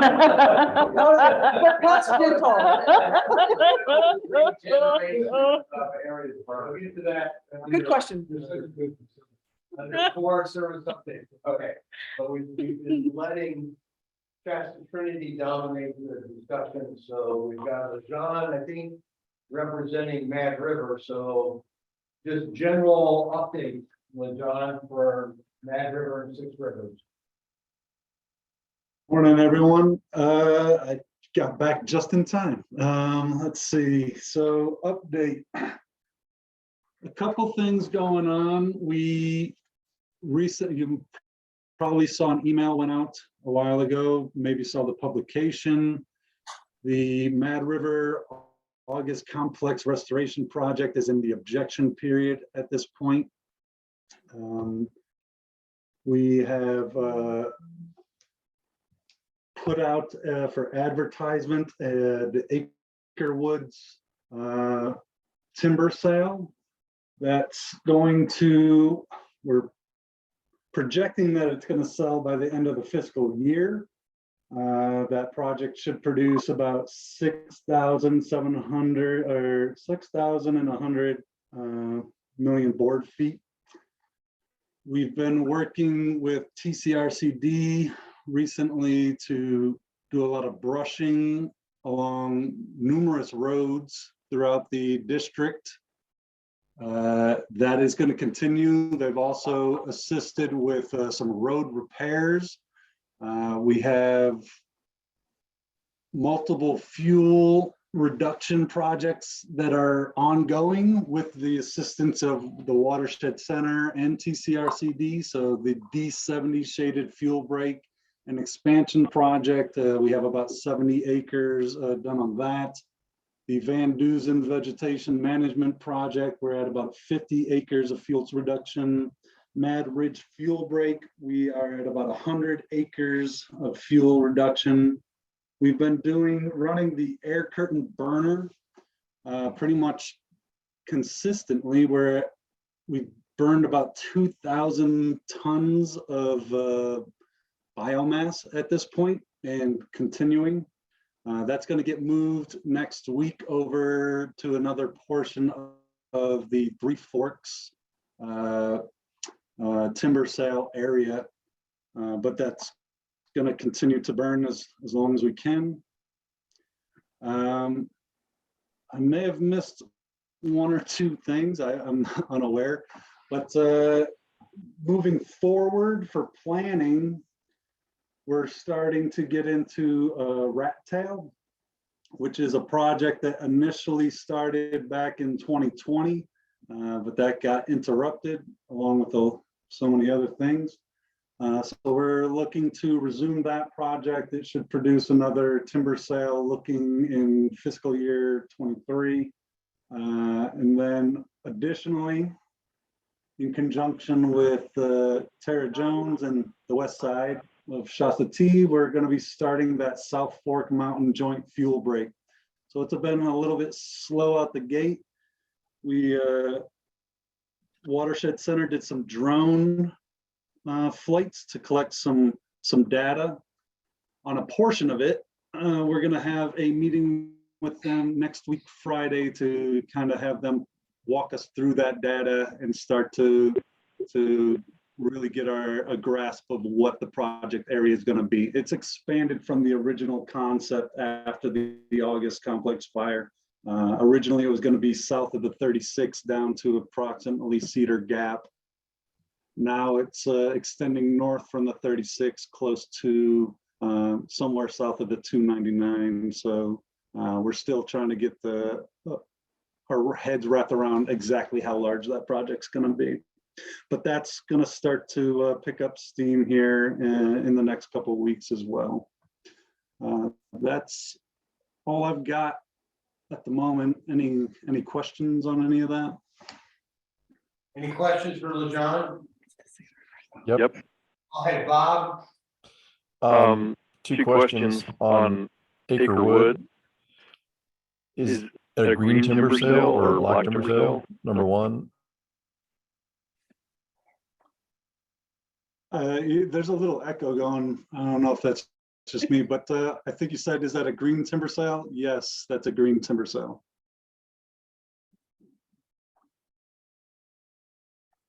Can you hear me? Yeah, go ahead, Bob. Hope you're muted now. 6,100 board feet. Is that what I heard? I think million board feet. it's 6.1 million. MPF. Yeah, so Yes. I'm sorry, once more. Somebody, go ahead. it should be, Tara, it should, help me out I here. think he just got a unit of measure. So it should, based on the number he said, it should be 6.1 million board feet. That makes much more sense. Thank you. Yeah. Thanks, Tara. Did you have something left? I was like, we're done. No. Was there another question? I can't hear. I don't see any other questions. I'm trying to read faces. So, okay. One of the benefits that Nancy talked about the air burner was all the char that was being generated, the bottom intense fuel. Is that being harvested? Is that being used anywhere?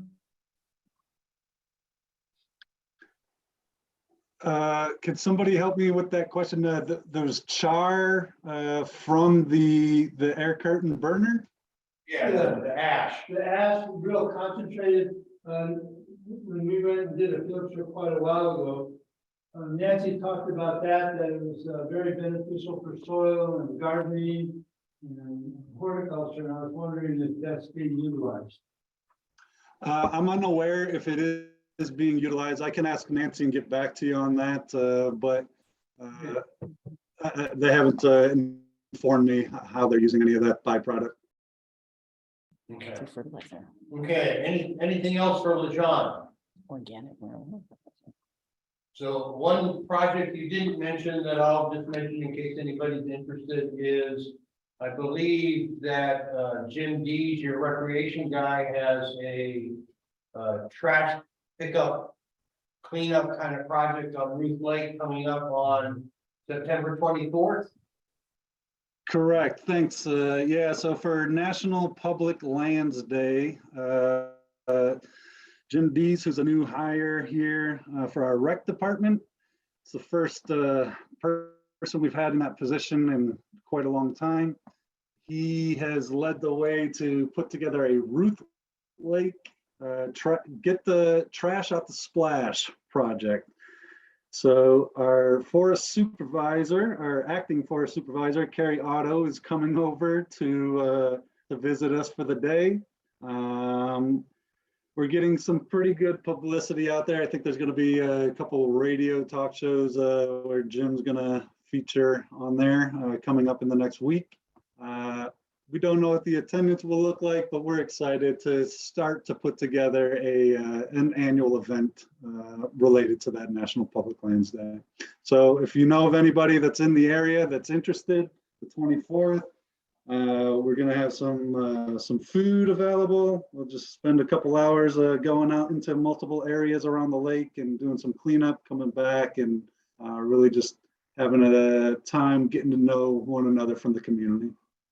Cool, great, thanks, LeJon. Tara. Thank you.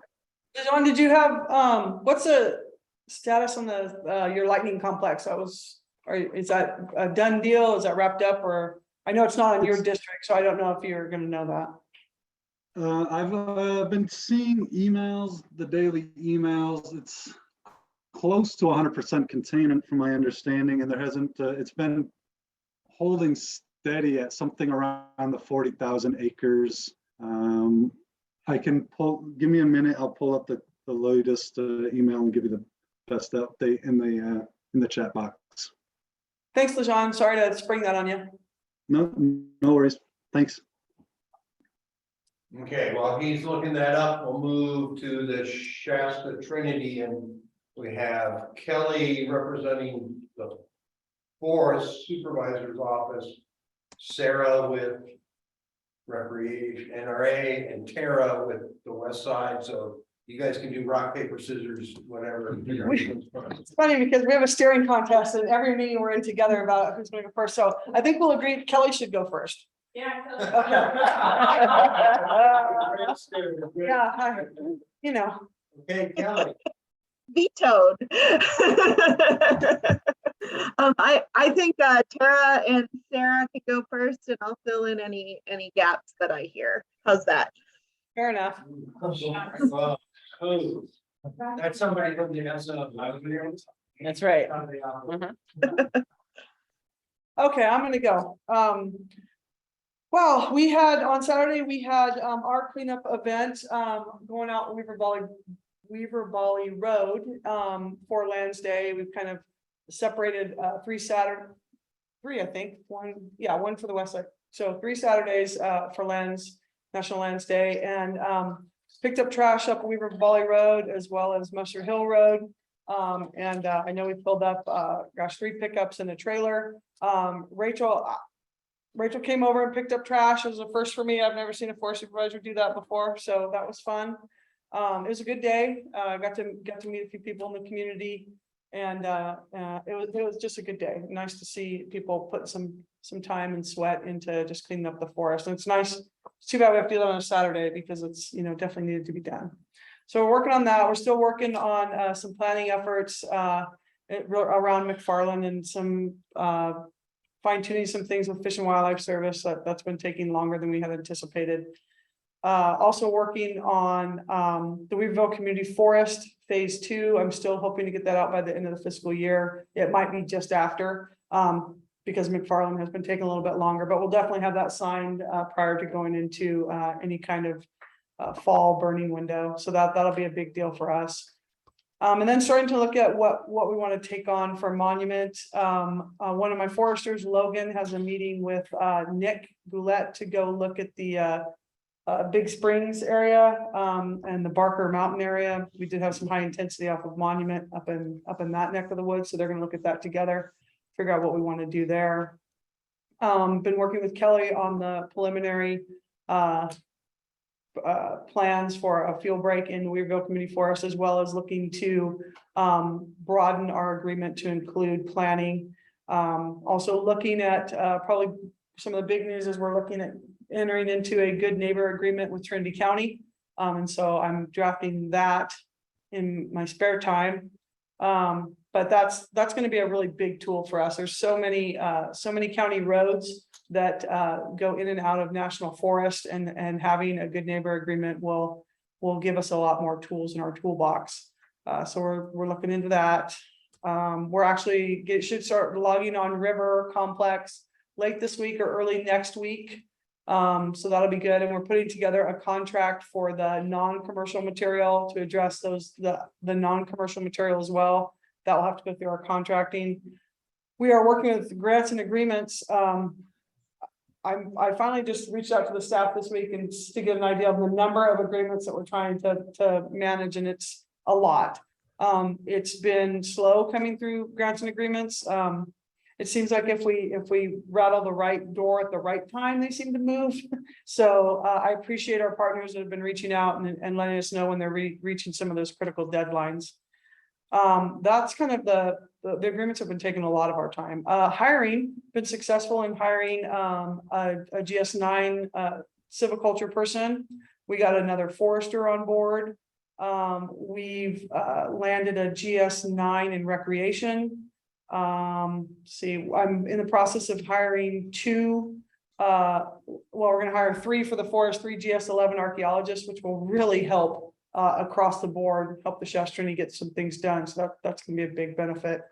And we're still in the process of the rec hiring event. We've hired a few at the 9 and 11 levels, but we haven't gotten down to kind of those GS6, 7, 5, 6, 7 permanent positions. So I'm really looking forward to that. We've officially got Monique on board with the forest as our partnership coordinator. So that finally all the pieces fell in place, and that's a done deal. That's probably what I can think of off the top of my head, and then starting to work on some of that very left side, very front end collaboration and planning that next field trip, which we can get into later if you want. I think that's it. I feel like that's it. It should be it. Okay, so Sarah. All right, so I'll pick up on the hiring thread and go from there. Along with Tara, the NRA has been doing a lot of focused effort on hiring. Some of it through the mass hiring events, some of it through single vacancy announcements. So we've had, I would consider it partial success with our national hiring events. We were able to pick up 1 recreation person from the rec hire so far, and then 1 forester from the National Forestry hiring event. Those are both still working through the process, so they are by no means on board yet, but they're kind of underway in the system. For those of you who did not know, for the NRA, our forestry shop is a shop of 1, and that's Mr. Hamilton. So we were really excited to be getting some more people in, just help be a force multiplier for Todd and his overall program vision. Let me see. Also very much excited about the GS11 archaeologist position being flown across the forest. That's going to be a benefit to the NRA as well. We have not historically had that level of capacity in our district. We've only had 1 GS9 individual. So again, another just force multiplier in our ability to get work analyzed through our AD team and done timely. I think that's the hiring stuff. I thought it might be germane to touch briefly on Minersville for the whole group and just provide a status. Sure. All right. Okay. So we're the critical piece, the critical step for Minersville, for us to be able to move forward with that project, is the 30% engineering design and cost estimate.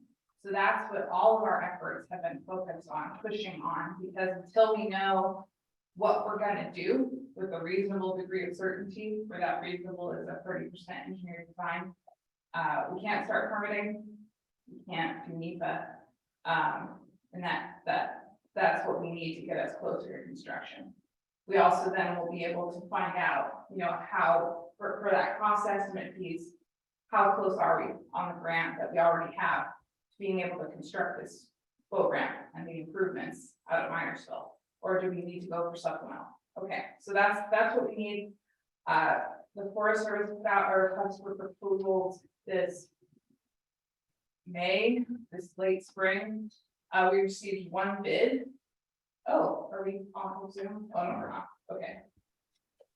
So we received 1 bid. That bid came in very high. And some of that we think is an artifact of trying to use a more streamlined a streamlined contracting process that only went to a limited pool of individuals. And those individuals were also all architecture and engineering firms. So the cost estimate that we got from them for their bid reflects paying for architecture as well as engineering, because that's the kind of firm that they are. We really just need an engineering firm to give us an engineering design cost estimate, and we don't need to pay for an architect just to pay more for the same thing. So we had a meeting with the Department of Building and Waterways in the state of California. They were 100% in agreement that that cost estimate was too high for what we were looking to do at Minersville. So the plan is to go back out for bids for the design cost estimating work in October when our new fiscal year opens up, and to go out to bid from the full array of engineering firms in the open market that can apply for this contract. So that's where we are at with it. If there are no unforeseen circumstances, I would place a large wildfire as an unforeseen circumstance, then I think we can get a contract awarded in January. That is my understanding of the timeline. And then from there, we'd be looking at late spring in terms of actually having a design. And that is the optimistic, nothing bad happens timeline. So that's probably our best case scenario, just with the process as it stands. And then if other things happen, the timeline changes from there. But that's the best status that I can give you all. Okay. Yeah, I see LeJean has typed a response about the biochar. Yeah, was only to hop off, but first off, he had, with regard to the monument fire, or sorry, the lightning complex. For Six Rivers, 41,540 acres of 95% containment currently as of Wednesday. 9/14, with 645 personnel still assigned to the fire. And then he said, according to Nancy, the biochar from the air curtain burner is being stockpiled at the roof station. It is unfiltered at the moment, but if folks in the community are interested in picking some up, they are welcome to come by and pick it up. Otherwise, the plan is to use it for some already in the station. That was that. Okay. Good, okay. Have you ever seen the product? I haven't. Have you guys ever seen? Is it like ash or is it like biochar? I guess It's pretty dense. it is. Okay. But the clinker that. Then like you nails or what do you mean? Like we have It's almost like melted, just like coal. Okay. Sarah, I'm not surprised you're getting outrageous bids. I think there's so much work out there. Contractors are just putting out big numbers and we take it, if not, oh well. Yeah. So anything else? Sarah? Oh, I had a question for Sarah. I was just wondering, you probably don't know this, but can we find out if Trinity Valley Consulting Engineers in Weaverville, they're a civil engineering firm locally in Weaverville, if they're on the list of potential people who would be able to submit a quote? Yeah, let me write down that name. So it's Trinity Valley Consulting Engineers, TVCE, in Weaverville, and they've actually been looking for work. They did our fire station and stuff. They're really good. So anyway, it might help if they're local to have a lower cost. Right over there. That's her building over there. Right there. Okay, thank you, Carol. Okay, so. Okay, Arnold. I'm sorry, my internet blinked off for a few minutes. I think it was mostly during LeJean, but I'm sorry if this question has been addressed, but we've been hearing from Fish and Wildlife Service, Christine Jordan, that their office is pretty thin. She's pretty stretched. Things might slow down. On the Shasta T, have we noticed or do we predict any slowdown of projects or planning because of difficulties consulting with Fish and Wildlife Service? I think we decided at this end, the Forest Service said Kelly will cover that one. Kelly McElroy. Sure. So we do meet with Fish and Wildlife Service pretty frequently to talk about their program and how it and prioritizing it both with the Shasta Trinity and the Klamath projects. At this point, we have not seen them significantly slowing down our processes, but we are getting to what seems to be a bottleneck with projects coming in, just in the timing of submittals across, because the same office covers us, the east side of the forest and the whole Klamath National Forest.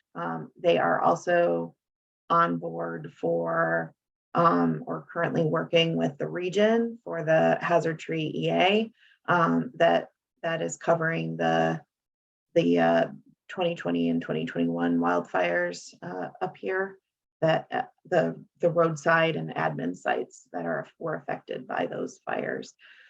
So far, they've been doing a pretty good job with juggling, and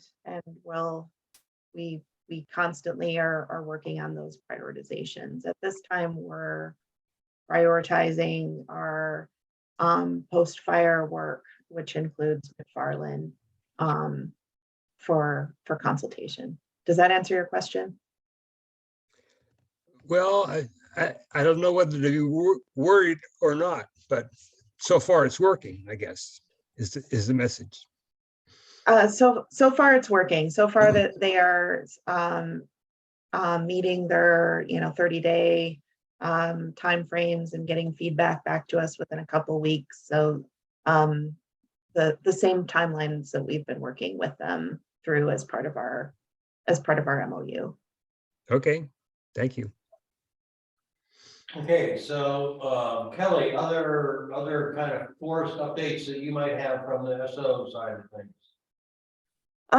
Tara, I didn't hear you mention that we entered into a stewardship agreement with the Watershed Center that does cover the whole Trinity side of the forest. So that's exciting. That's one of the last of our agreements to go through. I know it's gotten signatures. I'm not sure if it's fully executed yet, but it is close to being on board if it's not already. So we're excited about that. The work itself is primarily focused in the August and Monument footprints. However, it does cover a larger area and extend for 10 years. So that's exciting to me, at least.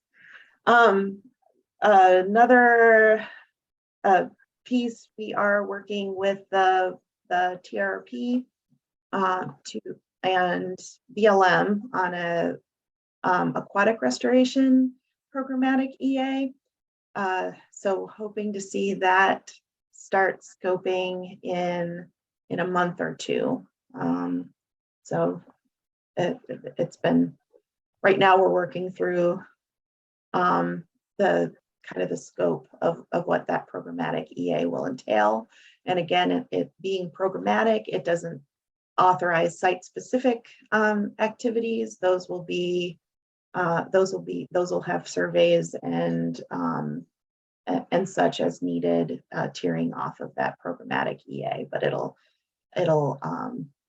look at the sideboards of implementing a decent amount of those programmatic activities for like fish passage and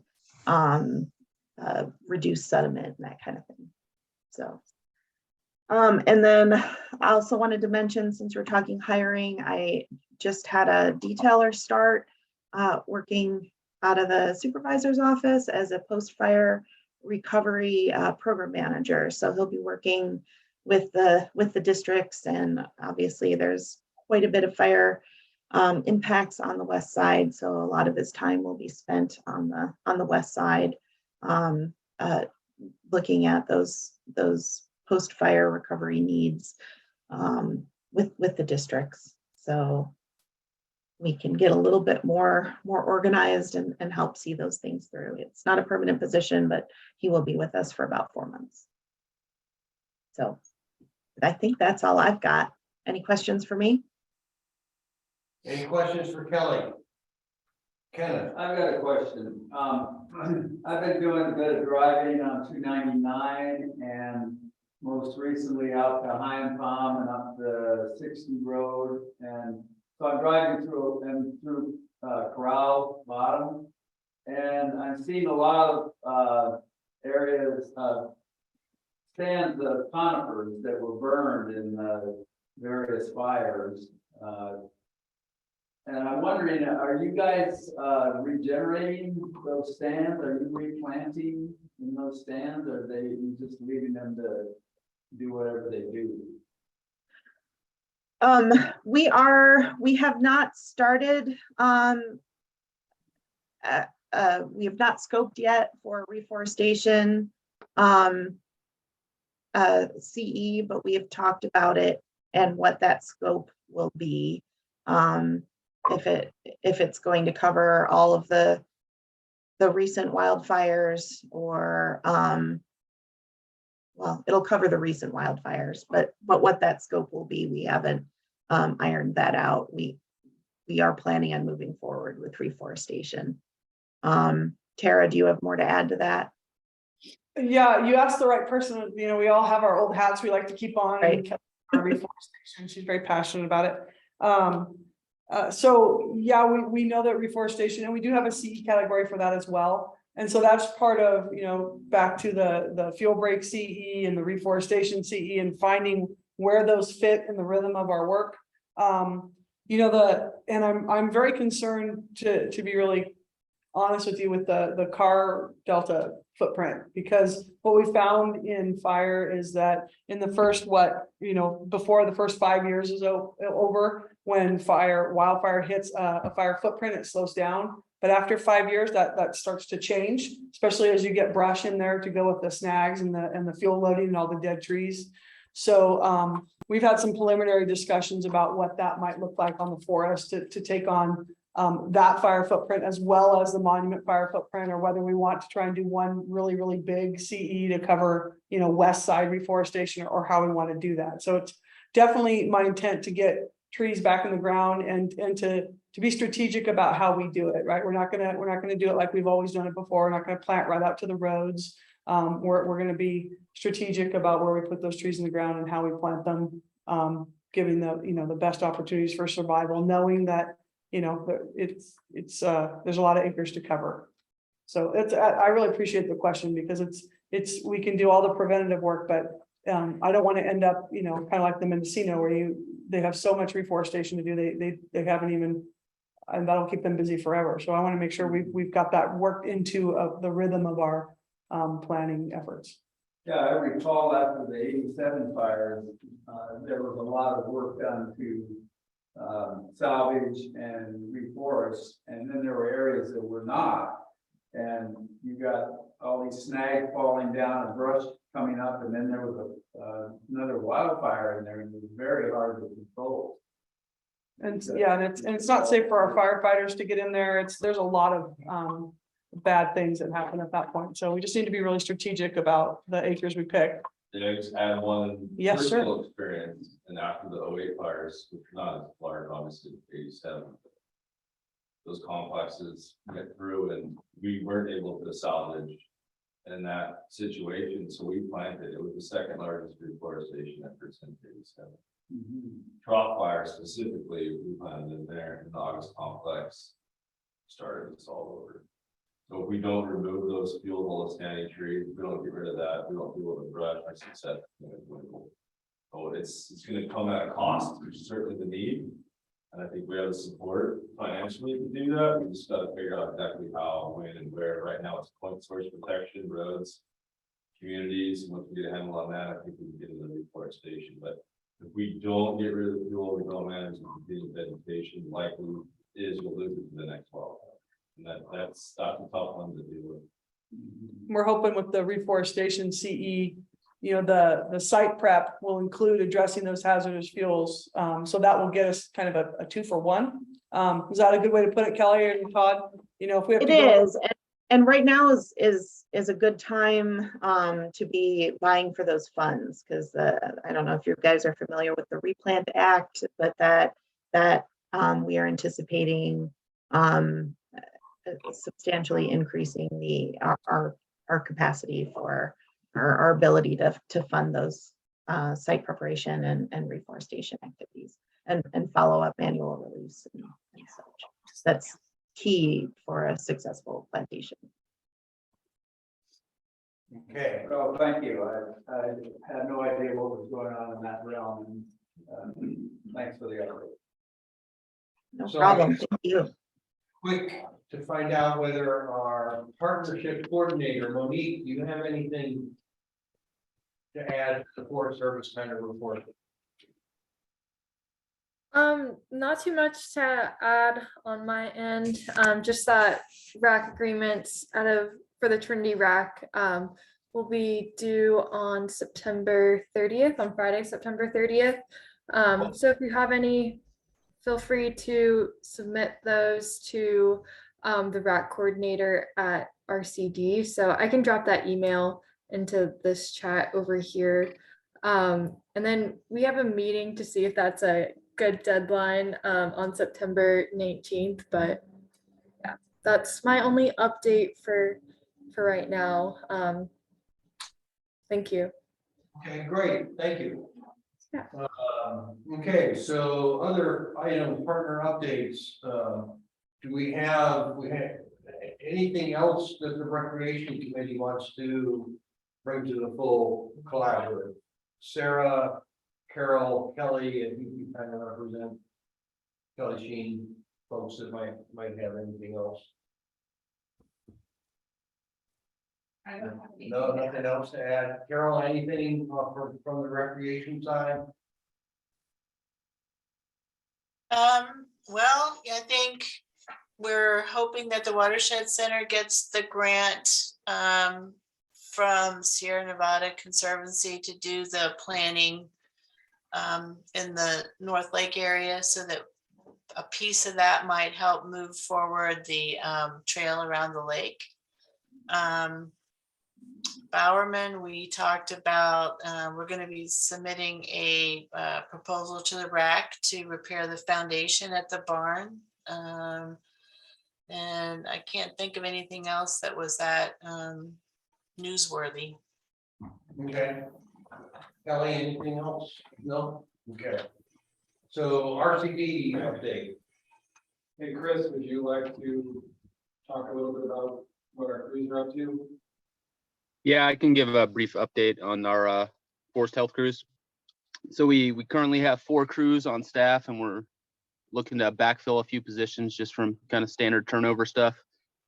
And they recently moved onto the Mad River Ranger District, and so they're working out there. And the plan is to have those 2 crews working out there essentially until the snow flies, as long a season as we can get out there, mostly doing like roadside clearance and getting some of the higher branches for larger vehicles and engines and things like that.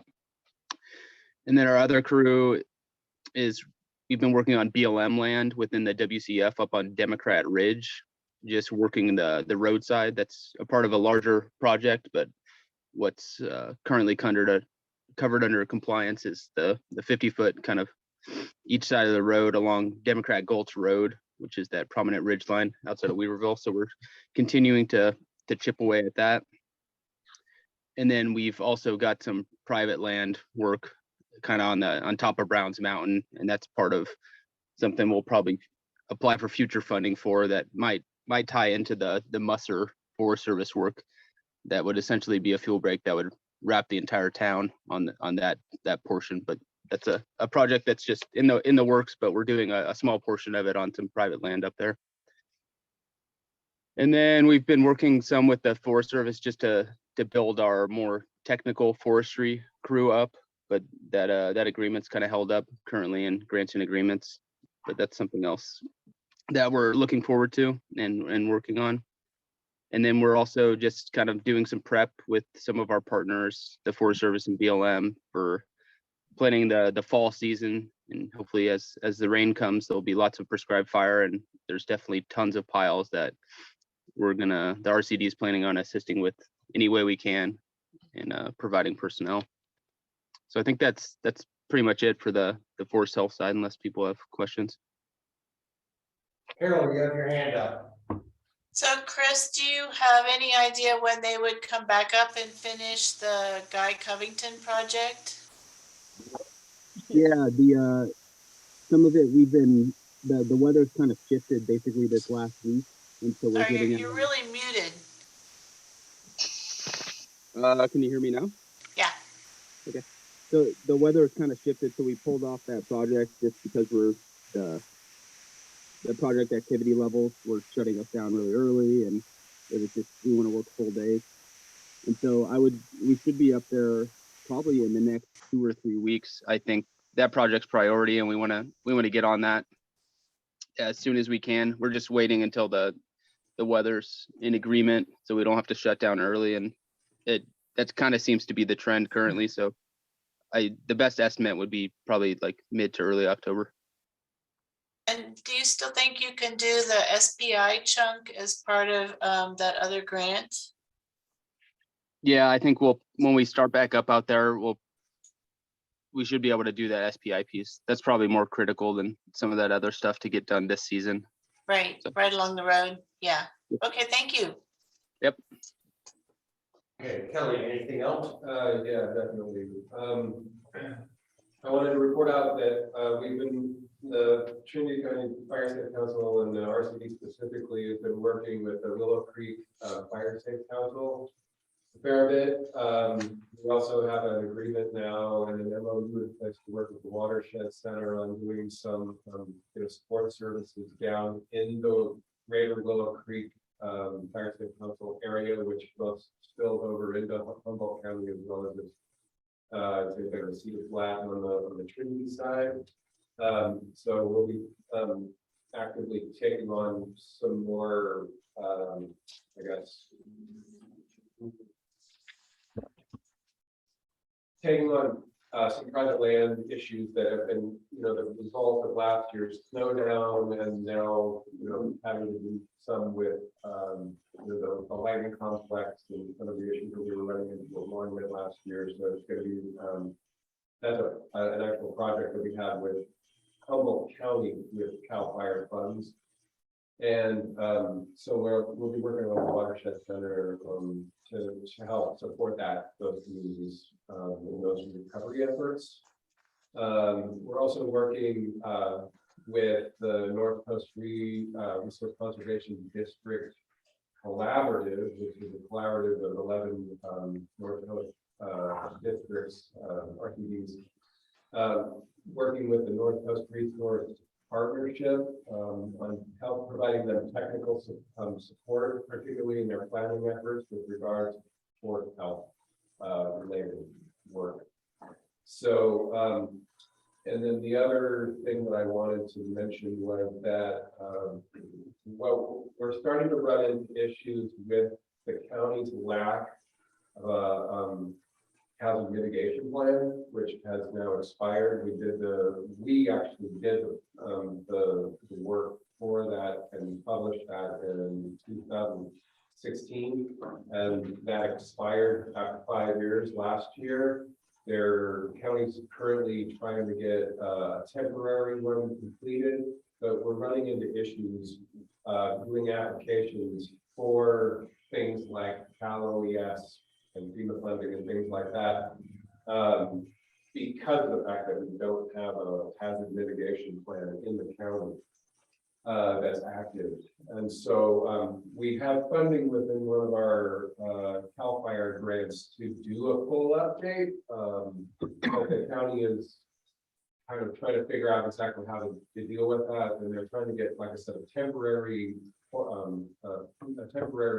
hazard mitigation plan in place. So like in the station. Yeah, I don't know exactly what the structure of it is, but it has to be like filed with basically the state and with the feds, right? In order for it to be, and it has to be accepted by FEMA basically for it to actually be active.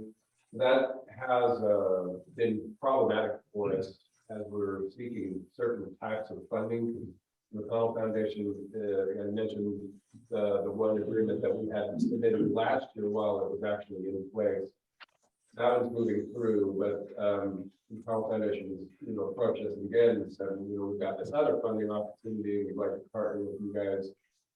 And, I guess we need to start throwing out some ideas, but because we're in that between time now, we can't really take advantage of the current funding cycle, which is kind of a bummer because, they're pretty fantastic to work with as far as that's concerned, because they pretty much handle all of the expenses that it takes to see one of those projects all the way from like inception to, post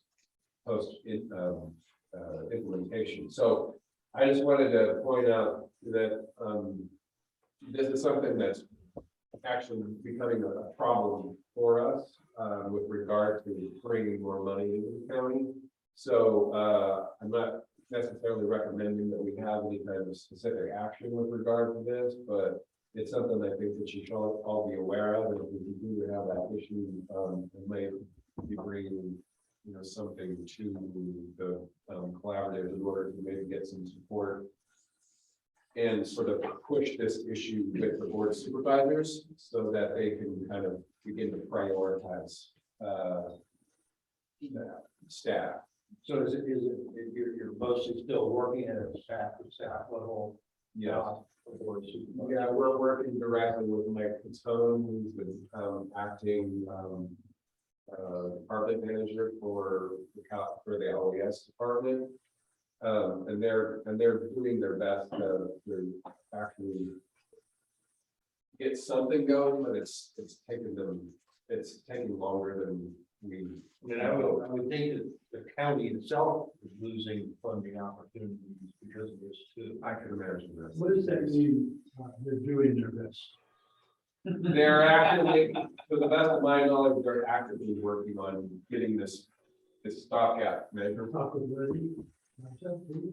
I haven't we haven't gone above Mike's head with regard to this, so we haven't really approached Lenny directly, but that was probably going to be one of our next steps, depending on how things transpire. So we all make phone calls. It wouldn't hurt. I would think a strategy, a simple strategy might very well be the board of supervisors always attends the fire safety council meeting. That's right. So having it agendized for the fire safety council meeting next week. That would be a good idea. So I'll say It'll become known. We're gonna give those supervisors a heads up and it's gonna be on. Yeah. Just do cold shots. right. Yeah, I can get a hold of Bill and I can get it to Mark too. Yeah, that would be probably a good way to go.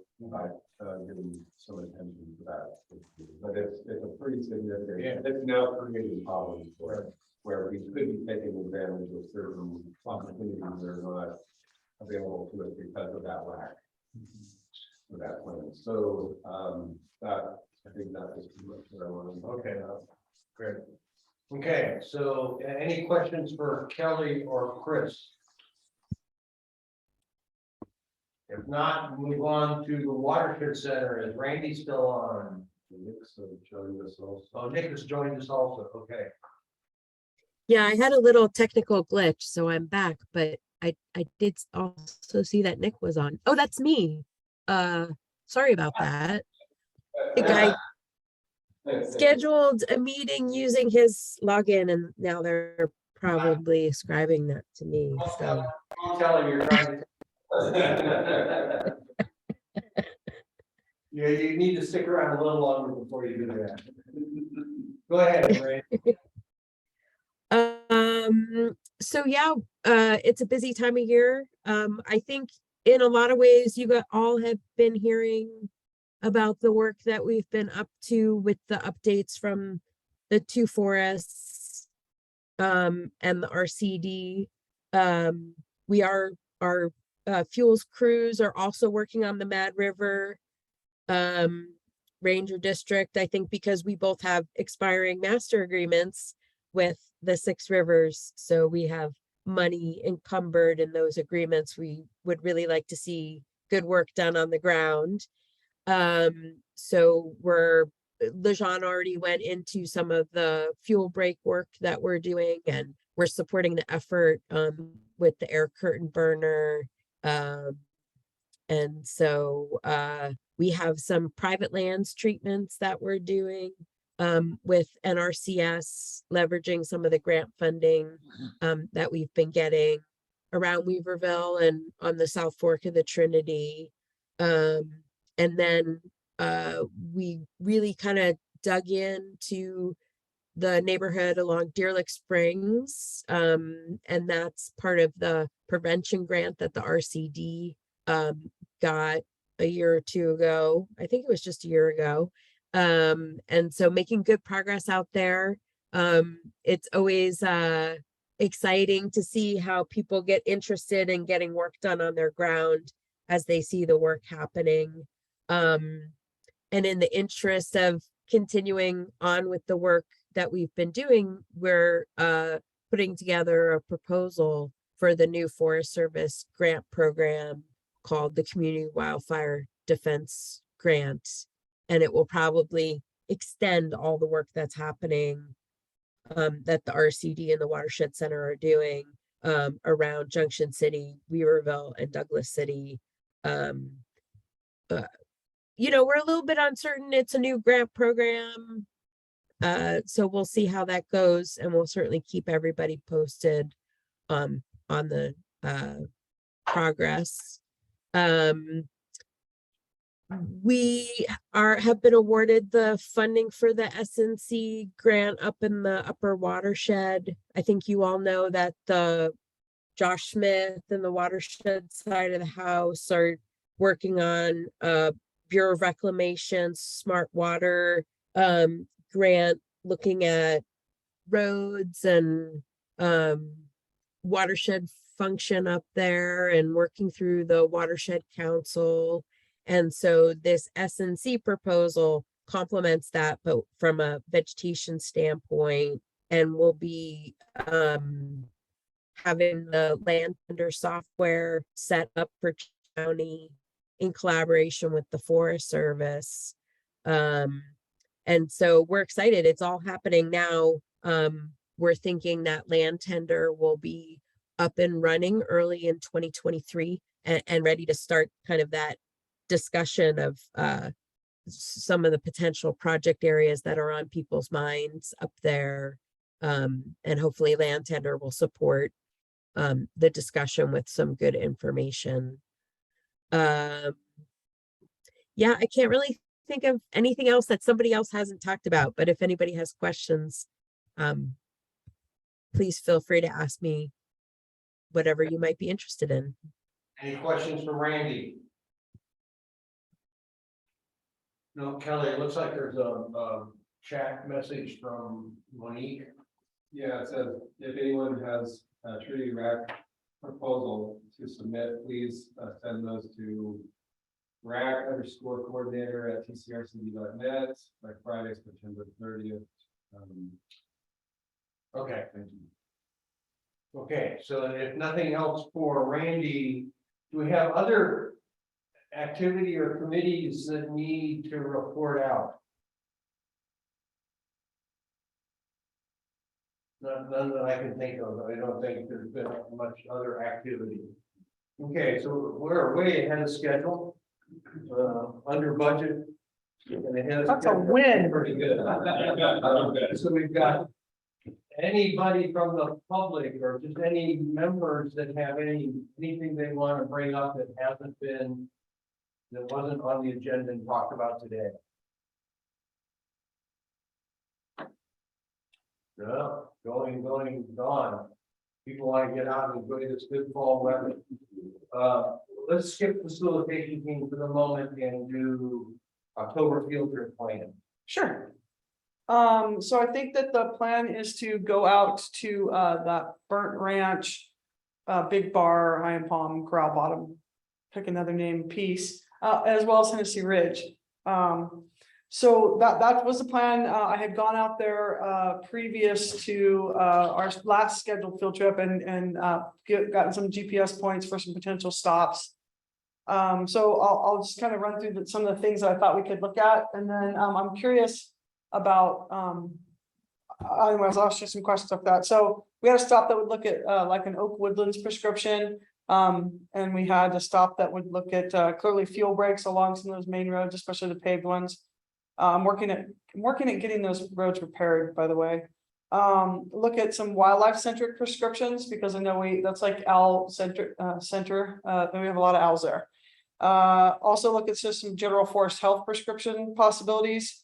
I want to look at some riparian areas where we don't have significant amounts of slope, and talk about that inner gorge, outer gorge type of treatment, because both the members of the collaborative and the Forest Service have been frustrated at times with our inability to treat the riparian areas, especially where we know we could get in and get out and not hurt anything and actually benefit it. So I wanted to try to find some of those locations where we could have those discussions, maybe get some of those regulatory agencies out there to look at those things again. Also, obviously, community protection and linked to critical egress and ingress. We know that those road systems back there are critical to High and Palm. That's how they would get out during an emergency, get them out to 299.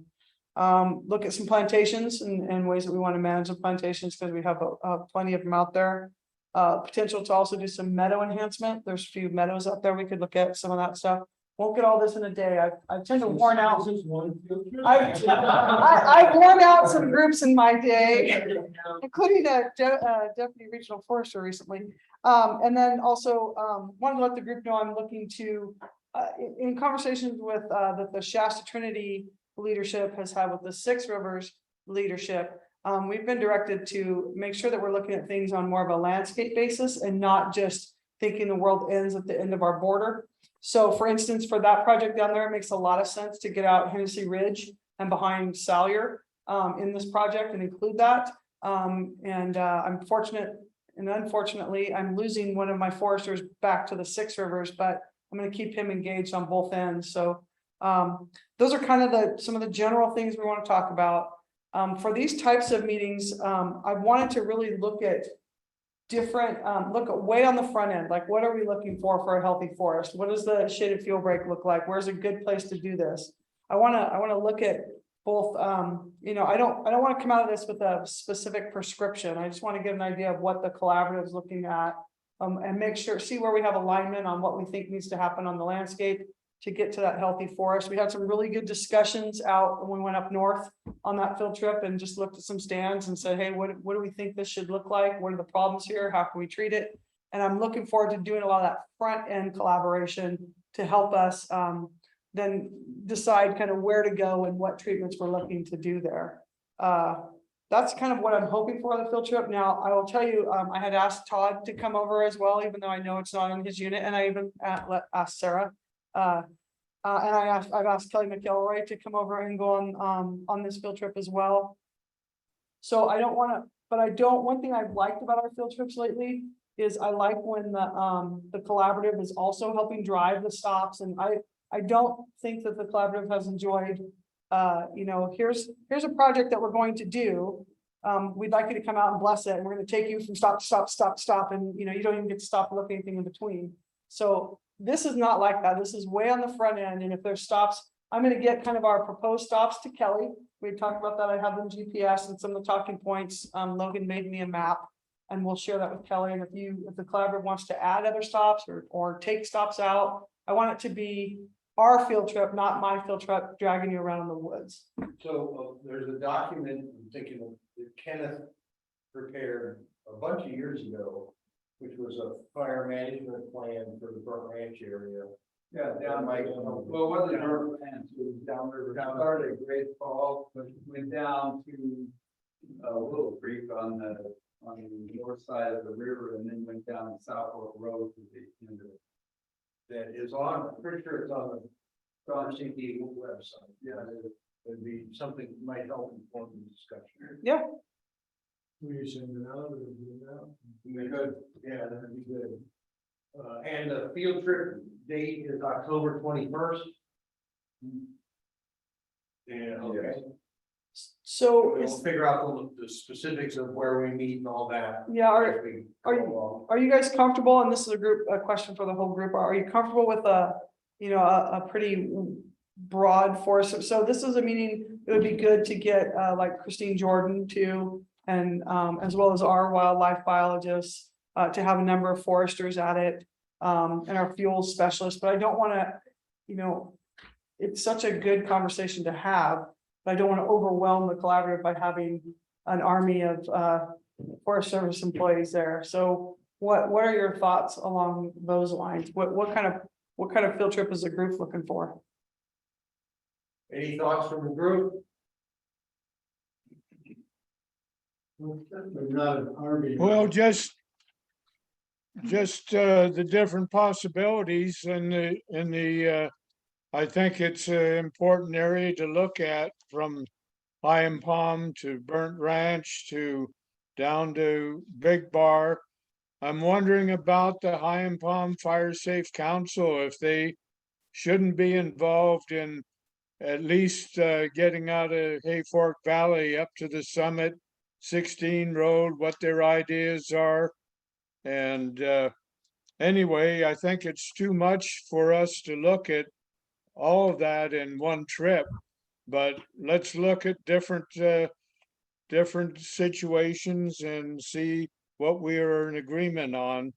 But I think it's a good priority for us, because Burnt Ranch especially, I think, is in grave danger from wildfire coming at them from down at the highway.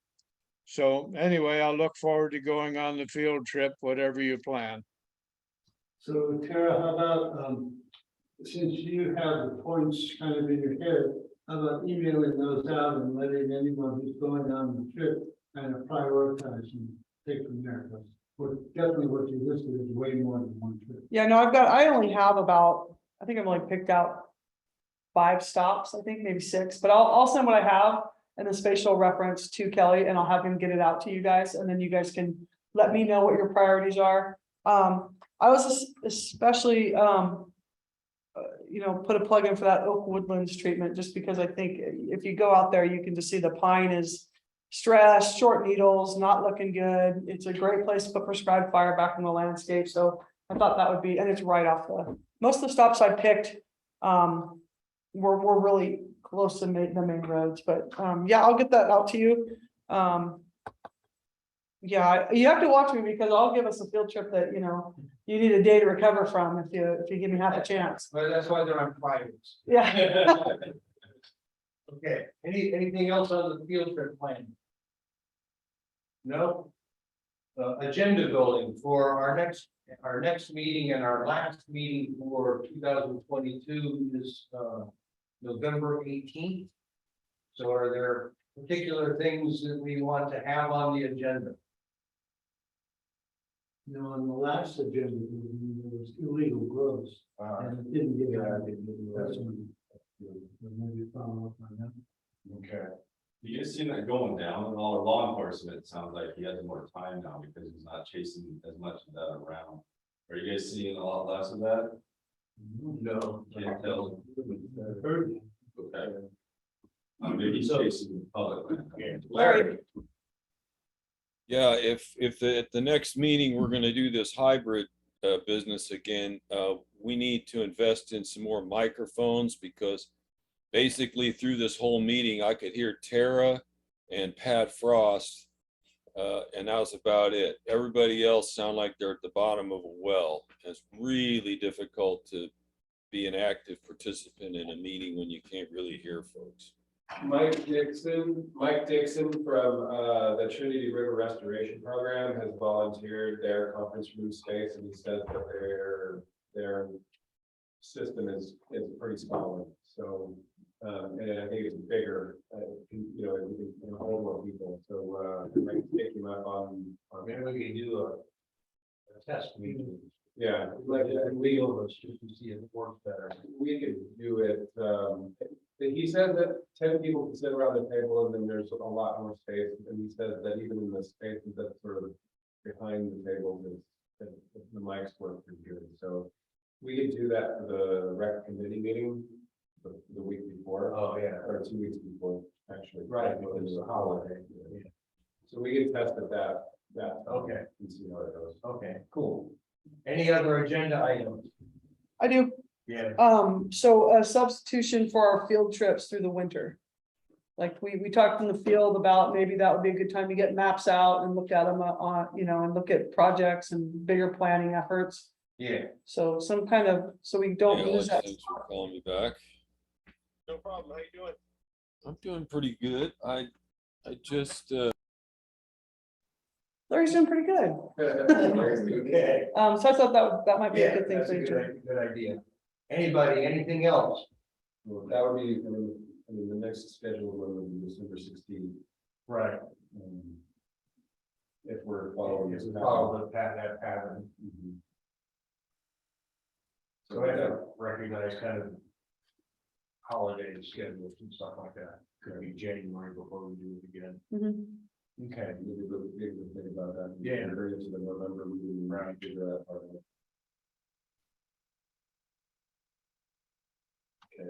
Okay. Anything, any other agenda related items? Okay, facilitation team, do you have anything, Kelly? I do not. So I do. So, I'm gonna quit doing this the end of 2022. So the November meeting and potentially December are gonna be the last of my facilitating. I don't think so. Which this are you talking about? Because I work with you on many things. To be in the collaborative facilitator. Okay. It's just time for me to focus on some other things. Anyway, Dang. so put your thinking caps on, because we need somebody to replace me. You're replacing. You beat me to it. Put it on the agenda. Put it, yeah.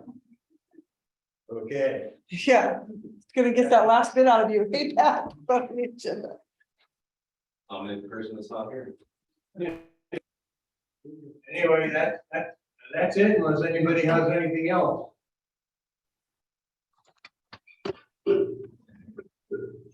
Well, done ahead of schedule. Such a good facility. I think, but Well, thanks, everybody. motivates people. Thanks, everyone. Thanks, everyone, and thank you, Pat. Thank you. Arnold, see you Monday. Have a nice weekend. Yeah. We analyzed, I think, 7 herbicides. Borax. Okay, yeah.